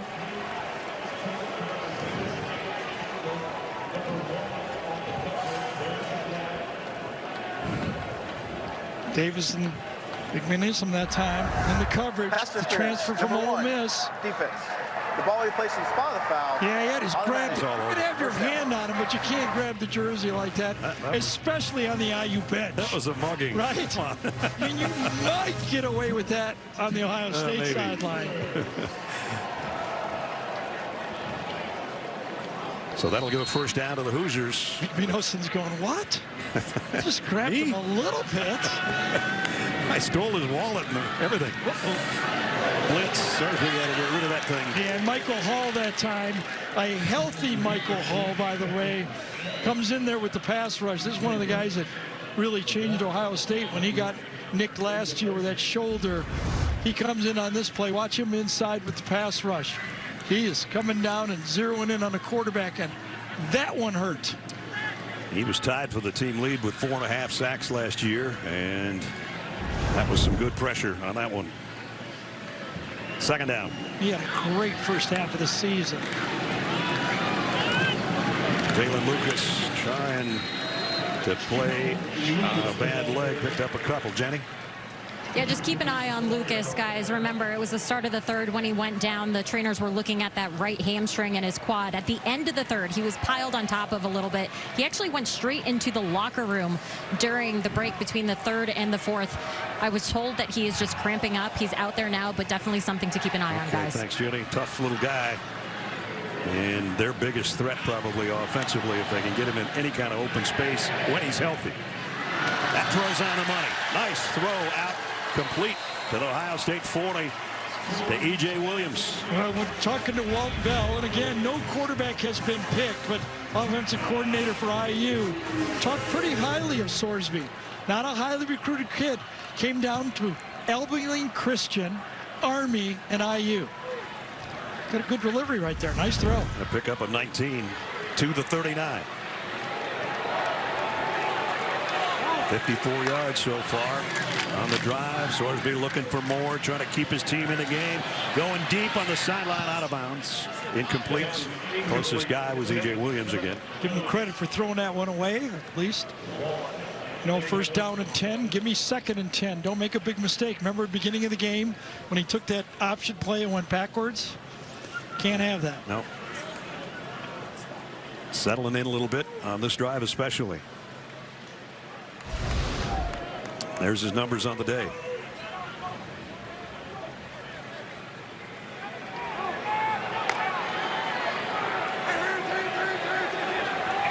Everybody has a look to the sideline. 2 tight ends here. You got to figure it's 4-down territory. Anderson and Lucas in the backfield. It's Lucas trying to find a hole. There isn't much, but he might have gotten 3 out of it. Yeah, you can tell by the call there, the formation, that IU is calling plays right now at the 40-yard line, that they know they have 4 downs to pick up a 1st down. Talked to offensive coordinator Wall Hall about that. He says, we know on 1st down whether if it's 4th and short, we're going to go for it, so I can make, you know, 2nd down, 1st down, 3rd down, 2nd down. He said he's got an analytic guy right behind him and tells him, here we go. And so we're expecting to use every down here. 3rd down and 7.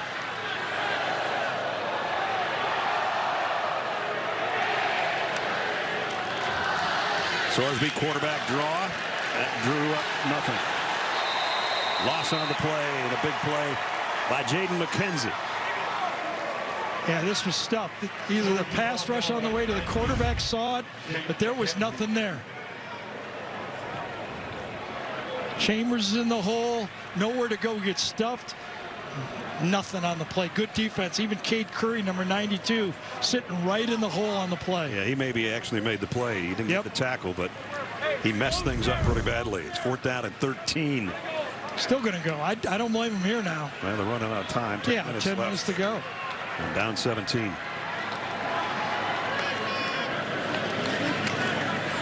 Sorsby sidesteps, throws. Ooh, good throw, but close. Complete.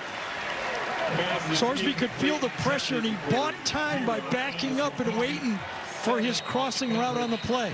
Hancock broke it up, though, on a pass intended for Kobe. He can feel the pressure coming from his right. He backs up, and then lets it go. And it's off by what? A couple feet? Nice throw. Inches, maybe. Maybe a couple inches. But Ohio State takes over on downs after the pass breakup, and they lead 20-3. The series and trying to add number 29 to it here today. Don't forget, later in the game, it's the play of the game, presented by Jersey Mike Subs. You know, Nelson, it hasn't been beautiful quarterbacking, but there's been glimpses in this game of the potential and the reason Ohio State recruited this guy as a 5-star quarterback. He does have an arm, and he's made some great throws in this game. That over the middle of Stover. This one down the sideline from the far hash to Marvin Harrison is a bullet into the end zone. About a 35-yard throw across the field. So he's shown glimpses of what he can be as a thrower in this football game. That one to Harrison was not a touchdown because he had stepped out of bounds before he made the catch, but it was a rope that got it to him. And there's the numbers. Brown just played a couple of snaps so far today. And there's the throw too wide for Harrison. Incomplete. Let's check in with Jenny.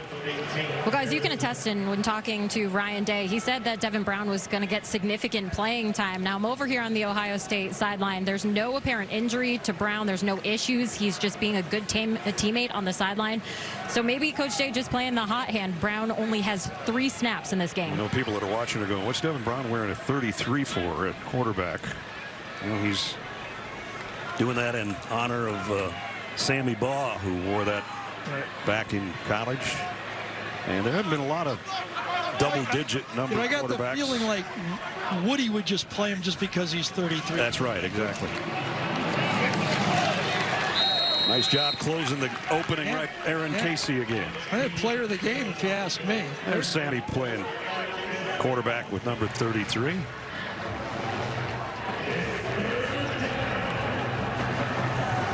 He'll wait his turn for another opportunity. May even come next week. They might play both quarterbacks again. So far, for the most part, it's been Kyle McCord. Well, that's the problem. I mean, you like to give both guys a chance, but you got to get your team ready for Notre Dame. I mean, at Ohio State, I mean, you only got to win the national championship to keep everybody happy. Exactly. Yeah, you go to the college football playoff 3 of the last 4 years, and what have you done for me lately? 3rd down and 8. Delayed blitz coming. Ohio State's line picks it up nicely, but McCord's in trouble anyway. And now he loads and goes sideline, and he completes it. And a 1st down for Chip Traynor. Boy, nice protection. He had about 3 or 4 seconds to go across that field and look. 4-man rush, stopped and stoned. Then he drifts out, and that's when the pressure comes, and he makes the throw after he turns to the left. Good execution by the quarterback to find his running back for the 1st down. And a pickup of 12 on a 3rd and 7. So they keep going. The clock does as well. Down to 8.5. McCord, quick throw out in the flat, complete. Another 1st down and then some. That one to Carnell Tate. You know, we're just thinking about, if you looked into Ohio State, everybody said the question marks going into the year to try to be national championship was offensive tackle. That looks okay. Yeah. Quarterback, not settled yet. A little bit potential. But there's other problems for trying to repeat. Last year, Ohio State had 8 home games. Only 6 this season. It's a big difference. Big difference. That is late throw, but complete. And also, you know, because every game almost counts. Only 4 teams in the playoff. It's not an expanded playoff. At Notre Dame, at Wisconsin, and at Michigan. Where they've lost the last 2 to Michigan back-to-back years, and that's not something the Buckeye fans like to hear. On top of that, Michigan returns all of their firepower. And they get a pretty good quarterback, too. Got it. So it's not going to be easy.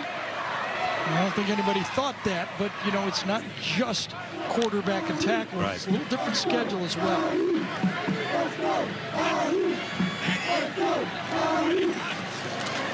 Here's a toss sweep to Chip Traynham, and he's got another first down. Yep, all the backs have looked good today for Ohio State. So has Cade Stover. Watching him on tape, I really knew that was a big injury. Now, Georgia had injuries too, but losing Stover, watch him on this play, number 8, left side of the screen, just take on the block and drive his defender right out of bounds on the play. He's caught the ball downfield, he's caught short passes, he's chipped in pass protection, and there he is doing the job that you want your tight ends to do. We're seeing a really good tight end today, and we're going to see a really good one 2 weeks from now. We are. In Athens. The reigning Mackey winner, Brock Bowers, in the red zone. 1st and 10 at the 18. Quick play fake down to the end zone. Little too far for Stover. Incomplete. Yep. Good coverage that time by Mangrum Farr. Again, the 2 inside linebackers doing their job. Ohio State's been running the ball effectively, but you still got to match up, and that's perfect coverage. Nowhere to throw the ball. And again, if you're going to miss as a quarterback, you're going to miss long like that and be able to tee it up on 2nd down. You know, if you're going to earn the trust as a young quarterback or a rookie quarterback in the NFL, if they call a pass on 1st down, you can't make it a disaster. You got to have at least 2nd and 10 afterwards. Yeah. Another play, and this one will be under center as they go back to the ground. And Williams, who's got 2 touchdowns today, takes it to the 13, maybe to the 12. Aaron Casey, another tackle. Casey, who had 10 stops last year in this game, he's going to have to come out at least one play. He lost his helmet. He's got 10 tackles again today. He and Magnum Farr and the punter have been, and the little guy, Jalen Lucas, have been really, really good for Indiana today, but there hasn't been enough offense. And as you look at that, that's the reason they're down 20-3.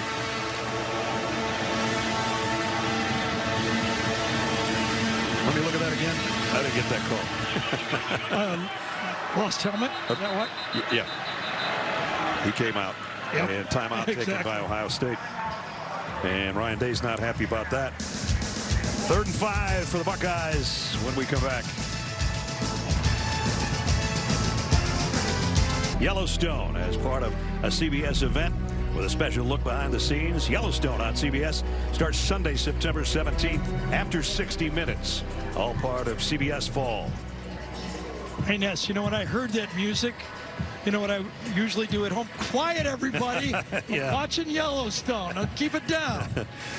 Big Ten, the big 3, we get to see all 3 of them in the first month of the season. The Badgers, Zook was talking earlier about their spread and not being an air raid, and they went back to the ground again today to at least take the lead. The Cornhuskers, will they ever rule again? Oh boy, the Golden Gophers beat them the other night, and it's the last divisional hurrah in the Big Ten, Gary. Yeah, it's a big change. Equitable scheduling in the Big Ten, and 2 teams that really had the spread of it. IU in the East, Purdue in the West by 22 miles. So if you're IU, you get Michigan, Ohio State, and Penn State every year. Right. And Purdue doesn't. You go that 11.5 miles, you just like to stop right there. Rutgers, Maryland, and IU cannot wait for that to change. It's a 3rd down and 5 at the 13 on the 9th play of this Ohio State drive before that timeout. And they keep it on the ground, and Andre Carter, another big play. What a great transfer. Played in the MAC at Western Michigan. He's all man. Highly recruited, one of the top transfers rated in the country, and this time nobody gets him in time. Stover's going to block him, but Andre Carter comes off the ball, and before the tight end can come across and block him, he makes the play in the backfield. And being a transfer portal guy, you don't very often see that become a captain. His teammates voted him such. That's for sure. That tells you a lot about him. 4th down and 9. McCord on a wheel route, and he got it. A first down to Williams. Beautiful touch. Miyan Williams coming out of the backfield. We talked about how he breaks tackles, but this time a little wheel route. Try to pick, but there's nobody to pick on the play because it's a kind of a zone blitz, and he just takes him right off beats him right off the bat. Got a 12-yard gain on a 4th and 9, and not only that, but 1st and goal. Perfect touch on the throw. Ohio State looking to ice things here with 5 minutes and 17 seconds remaining from the 5-yard line. 1st and goal. Miyan Williams puts his head down and dives near the 4. I just put your finger on 44 because that's who's got it, right? Double-digit tackles for the 2nd straight year for that guy. He's a good player. Remember, we told them yesterday, no matter what the score is, the scouts are going to look when you're way behind how hard you play, or if you're way ahead or in a tight game and they're a little bit behind, but that 44 is still all 100%. He has played every snap like the first one. 2nd and goal. Throw to the corner, broken up, intended for Harrison. Yep. That one made by Nick Toomer. Remember, Toomer had the great play earlier in the game when he knocked down the running back to force the interception. This time he's matched up against the #1 receiver everybody believes that's going to be in the NFL draft, and Toomer does his job. Transfer from Stanford gets it done. Marvin Harrison's obviously going to have his days when he had, like last year, 77 catches and 14 touchdowns. But today, he's been held in check pretty well by this Indiana defense. Now they empty the backfield. McCord right down the middle, almost intercepted by Magnum Farrar. Intended for Fleming.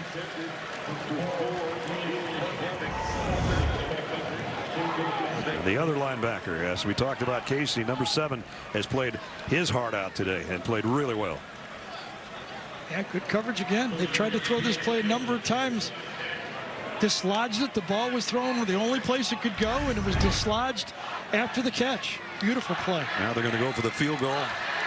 Jaden Felding will try a 22-yarder. He hit one of those earlier in the game. First-year kicker, and he's had a good day. Knocks it through to tack on the lead to 20. I tell you, if you're IU fans, you got to be proud of how your football team and especially your defense has played in this game. Ohio State stretches their advantage to 23-3 with 4.5 remaining here in Bloomington. Still to come, Adam, Rick, and BJ will bring you the day's best highlights and get you set for our primetime game between Texas Tech and Wyoming on the U.S. Army postgame show. Not only the best highlights, but if you haven't seen BJ's sport coat, that's worth the time just to watch our U.S. Army postgame show. That comes in about 4.5 minutes. Ohio State's receiving core, they're all sitting together over there, or a good portion of them. Yeah, we started featuring the 2 potential All-American first-round picks, and that's good defense. Not in a million years would I predicted that. Oh, me neither. Well, these 2 guys combined last year for 151 catches, about 2,400 yards, and 24 touchdowns. Yeah, not today. Tom Allen, a defensive coordinator at heart, and he has to love. I get it. Ohio State has a young quarterback on the road. I get all of that. But they've held Ohio State to 10 points in the first half and 13 in the second half. Jalen Lucas waits on Felding's kick. And Jalen says, I'm going to give it one more try from 2 yards deep. Trying to head to the far side, looking for a block. Reverses his field back to the middle, and they track him down right about where his number is, around the 12-yard line. Trying to make something happen. I'll tell you, Jalen Lucas has earned the respect of his football teammates, hasn't he, today? Yep, for sure. Playing on a bad leg. Last game with fewer than 30 combined points. Takes us a long ways back. 7-0 Buckeyes. Did we do that game? No, we didn't do that okay, game. I just no. I had just turned, well, I'm not even going to say what age I was. We had enough flashbacks today. You know, the dark hair, all of that. I just wondered, was there better hair dye back then? I got to figure out what I was doing. Funny how that works, isn't it? There was a flag. It's got to be the third time that's happened, isn't it, on these kickoff returns? IU's been a block on the special teams. Jalen's done so much running around on that last one just to try to find some room to run that I could see it happening, especially on that one. At their own 5-yard line now. Sorsby, little hook route out to the 10-yard line, complete to Camper. Latham Ransom on the play. We hadn't called his name all game. Returning player. Brings up second down at 4. From the 11. Under 4 minutes remaining.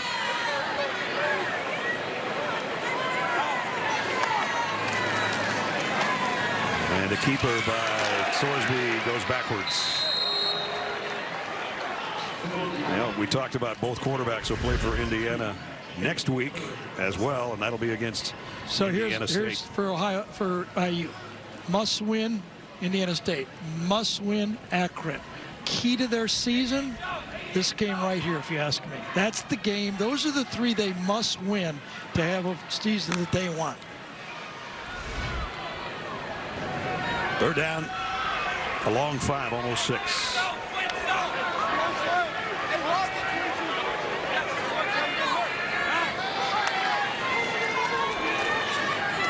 Right through the hands. Out of the hands. Yep. Right through Camper's hands. Should have had it. They're going to put a flag on it with a late hit afterwards, it looks like. This is their best receiver from a year ago, and there's the hit. Yeah, you know, that happens really fast. After the play, personal foul, unnecessary roughness, late hit. Number 8, defense. 15-yard penalty from the previous spot. Automatic. I wonder if we could show that from that angle, not slow motion. I told the truck is already on it. Regular speed here. Watch how fast this happens. Ball's there. See, that's the tough thing. Plus, you might not know from that vantage point if he caught it or not either. Correct. Exactly. Gene, what do you think? You know, I think it does happen quick, but look, you have to, as an official, make that decision. Does that defensive player have enough time to make another decision, even though it's quick in the official's judgment? And I agree with it. I think he does have enough time to make a different decision there, guys. And the completion that time is to Lucas. He gets up and he's still running with a defender draped all over him.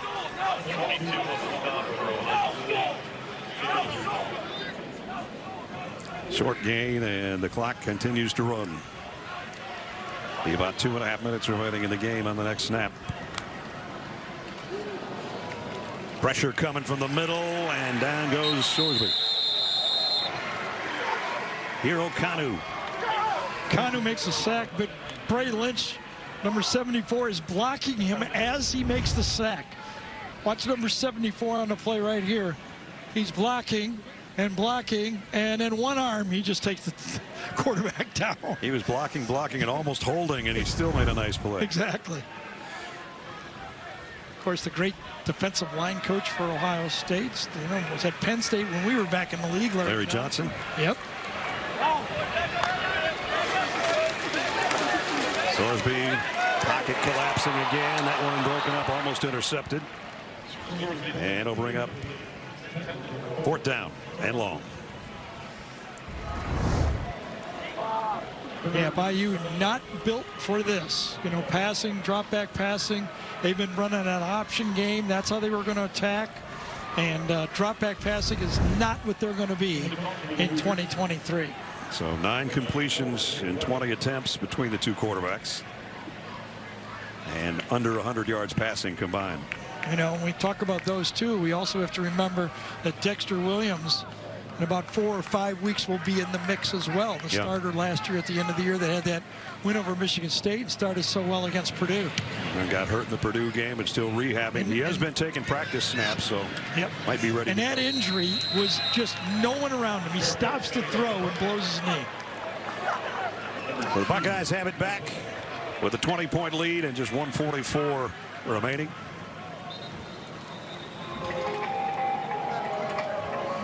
Ryan Day will have his 46th win as the head coach of the Buckeyes. 46-6 is not too bad. We'll say this, Ryan Day will get a win. Bit of an ugly win for Ohio State, I think. However, good teaching win going forward. He can climb all over this football team for the next 2 weeks going into that Notre Dame game in 3 weeks. What is it, 3 weeks from now? 3 weeks, I think. Yep.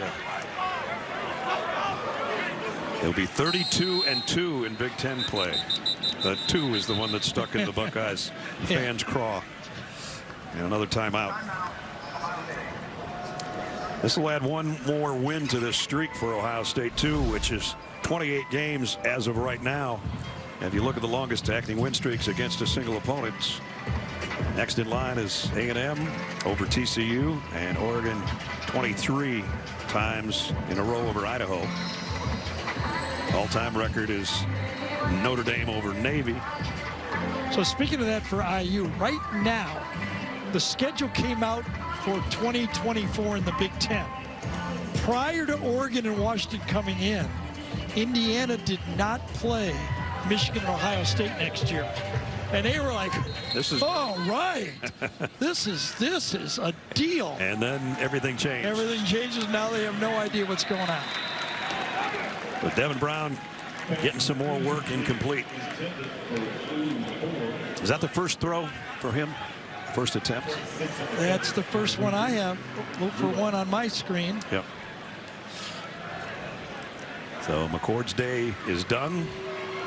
Brown will clean up in the next 140. Don't you love talk radio in Columbus this week about the quarterback, right? Brown all day to throw. Throws it out on the flat, completes it to Hayden, Alan Hayden, and he's brought down immediately.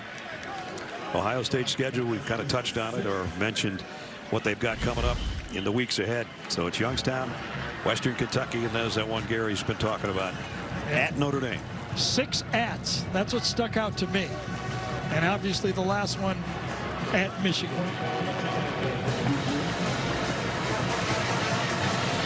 It'll be interesting at Wisconsin with a former Buckeye running the program there. Sure, that's for sure.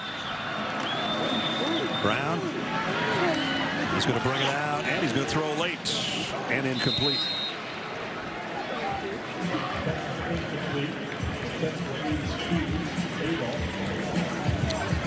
So that didn't go so well for Ohio State either. Gave number 33 a little bit of a chance, but they'll have to kick it away. So there's the coaching going on, which is good because, you know, you don't get hit in practice. Right. You're wearing a different color jersey, so just being back there in real fire. The only real thing that is, you know, the difference in this game that we would have never, you know, the first part about the receivers, okay, never would have thought that. Short yardage stops kept, I think, Ryan Day from rotating the quarterbacks. I thought for sure we would see both quarterbacks pretty evenly in this game. And that's the exact thing that he told Jenny when he talked to her at halftime.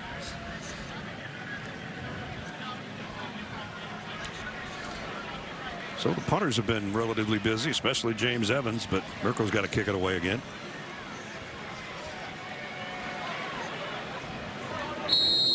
Camden Jordan is back deep now as Jalen Lucas Day is done as a return man as well. Not sure what's holding up the show here. Another timeout. Okay, so 4th and 17 and a timeout.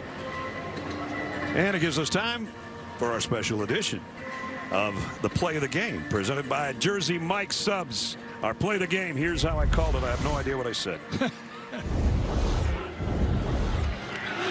McCord going down the seams, got his tight end on the run.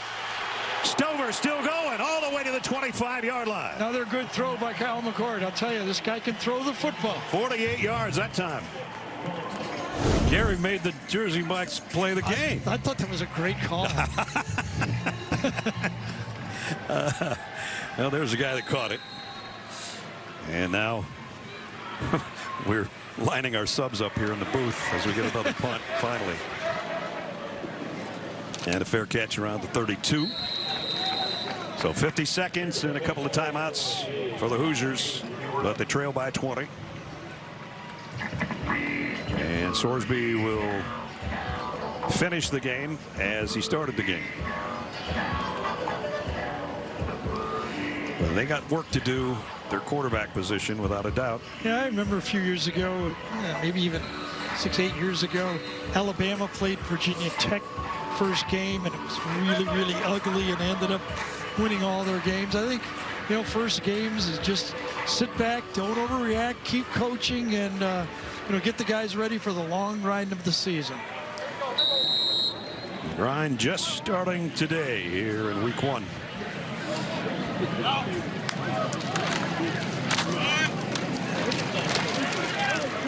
And tough run. Pick up of about 3.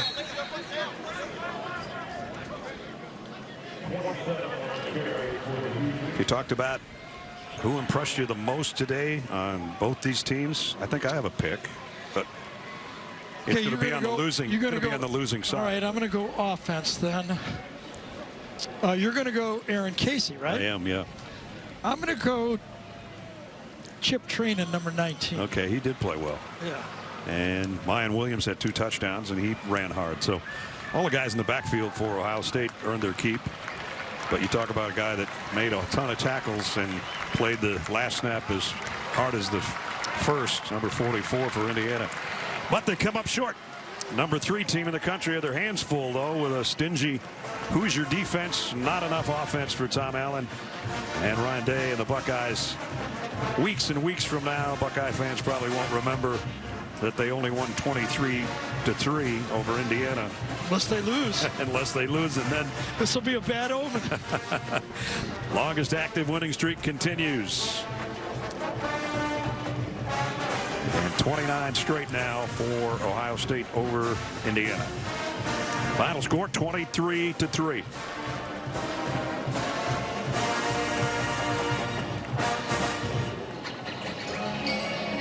Ryan Days with Jenny Dell on the field. All right, Coach, got the first win of the season after a little bit of a slow start. Are you encouraged with the way that this team responded? I liked the third quarter, and I thought we really kind of turned it on in the fourth quarter there. We didn't quite get that done. I'm glad we got the win, but certainly a lot to work on. And you stuck with this guy right next to me the majority of the day, Kyle McCord. How did he perform out there? I thought he had some really good moments, you know, and so there's a lot to learn from, a lot to grow on. Got the first W, and that's the point. Congratulations on the win. All right, Kyle, you have waited patiently for this opportunity. What can you take away from this experience? Yeah, I think there's a lot to learn from it. I'm excited to go back and watch the film. I feel like as an offense, we, you know, had our moments, moved the ball well, and scored a few times, but at the same time, I think there's a lot to improve upon. So I'm excited overall. I thought, you know, we did all right, but, you know, left some points on the field for sure. So how can this offense and this team grow and learn and move on from this win? Yeah, I think just taking every game and, you know, taking the highs and the lows and learning from it and just continuing to evolve and be better. You know, I know there's definitely a few throws that I would like to have back, a few plays I would like to have back, and I'm sure, you know, the rest of the guys would agree. You know, there's a few plays they want to clean up, so that's the beauty of it. You know, we get to come back next week and improve and keep going. All a learning process. Congratulations on the win. Thank you very much. Thank you. Thanks, Jenny.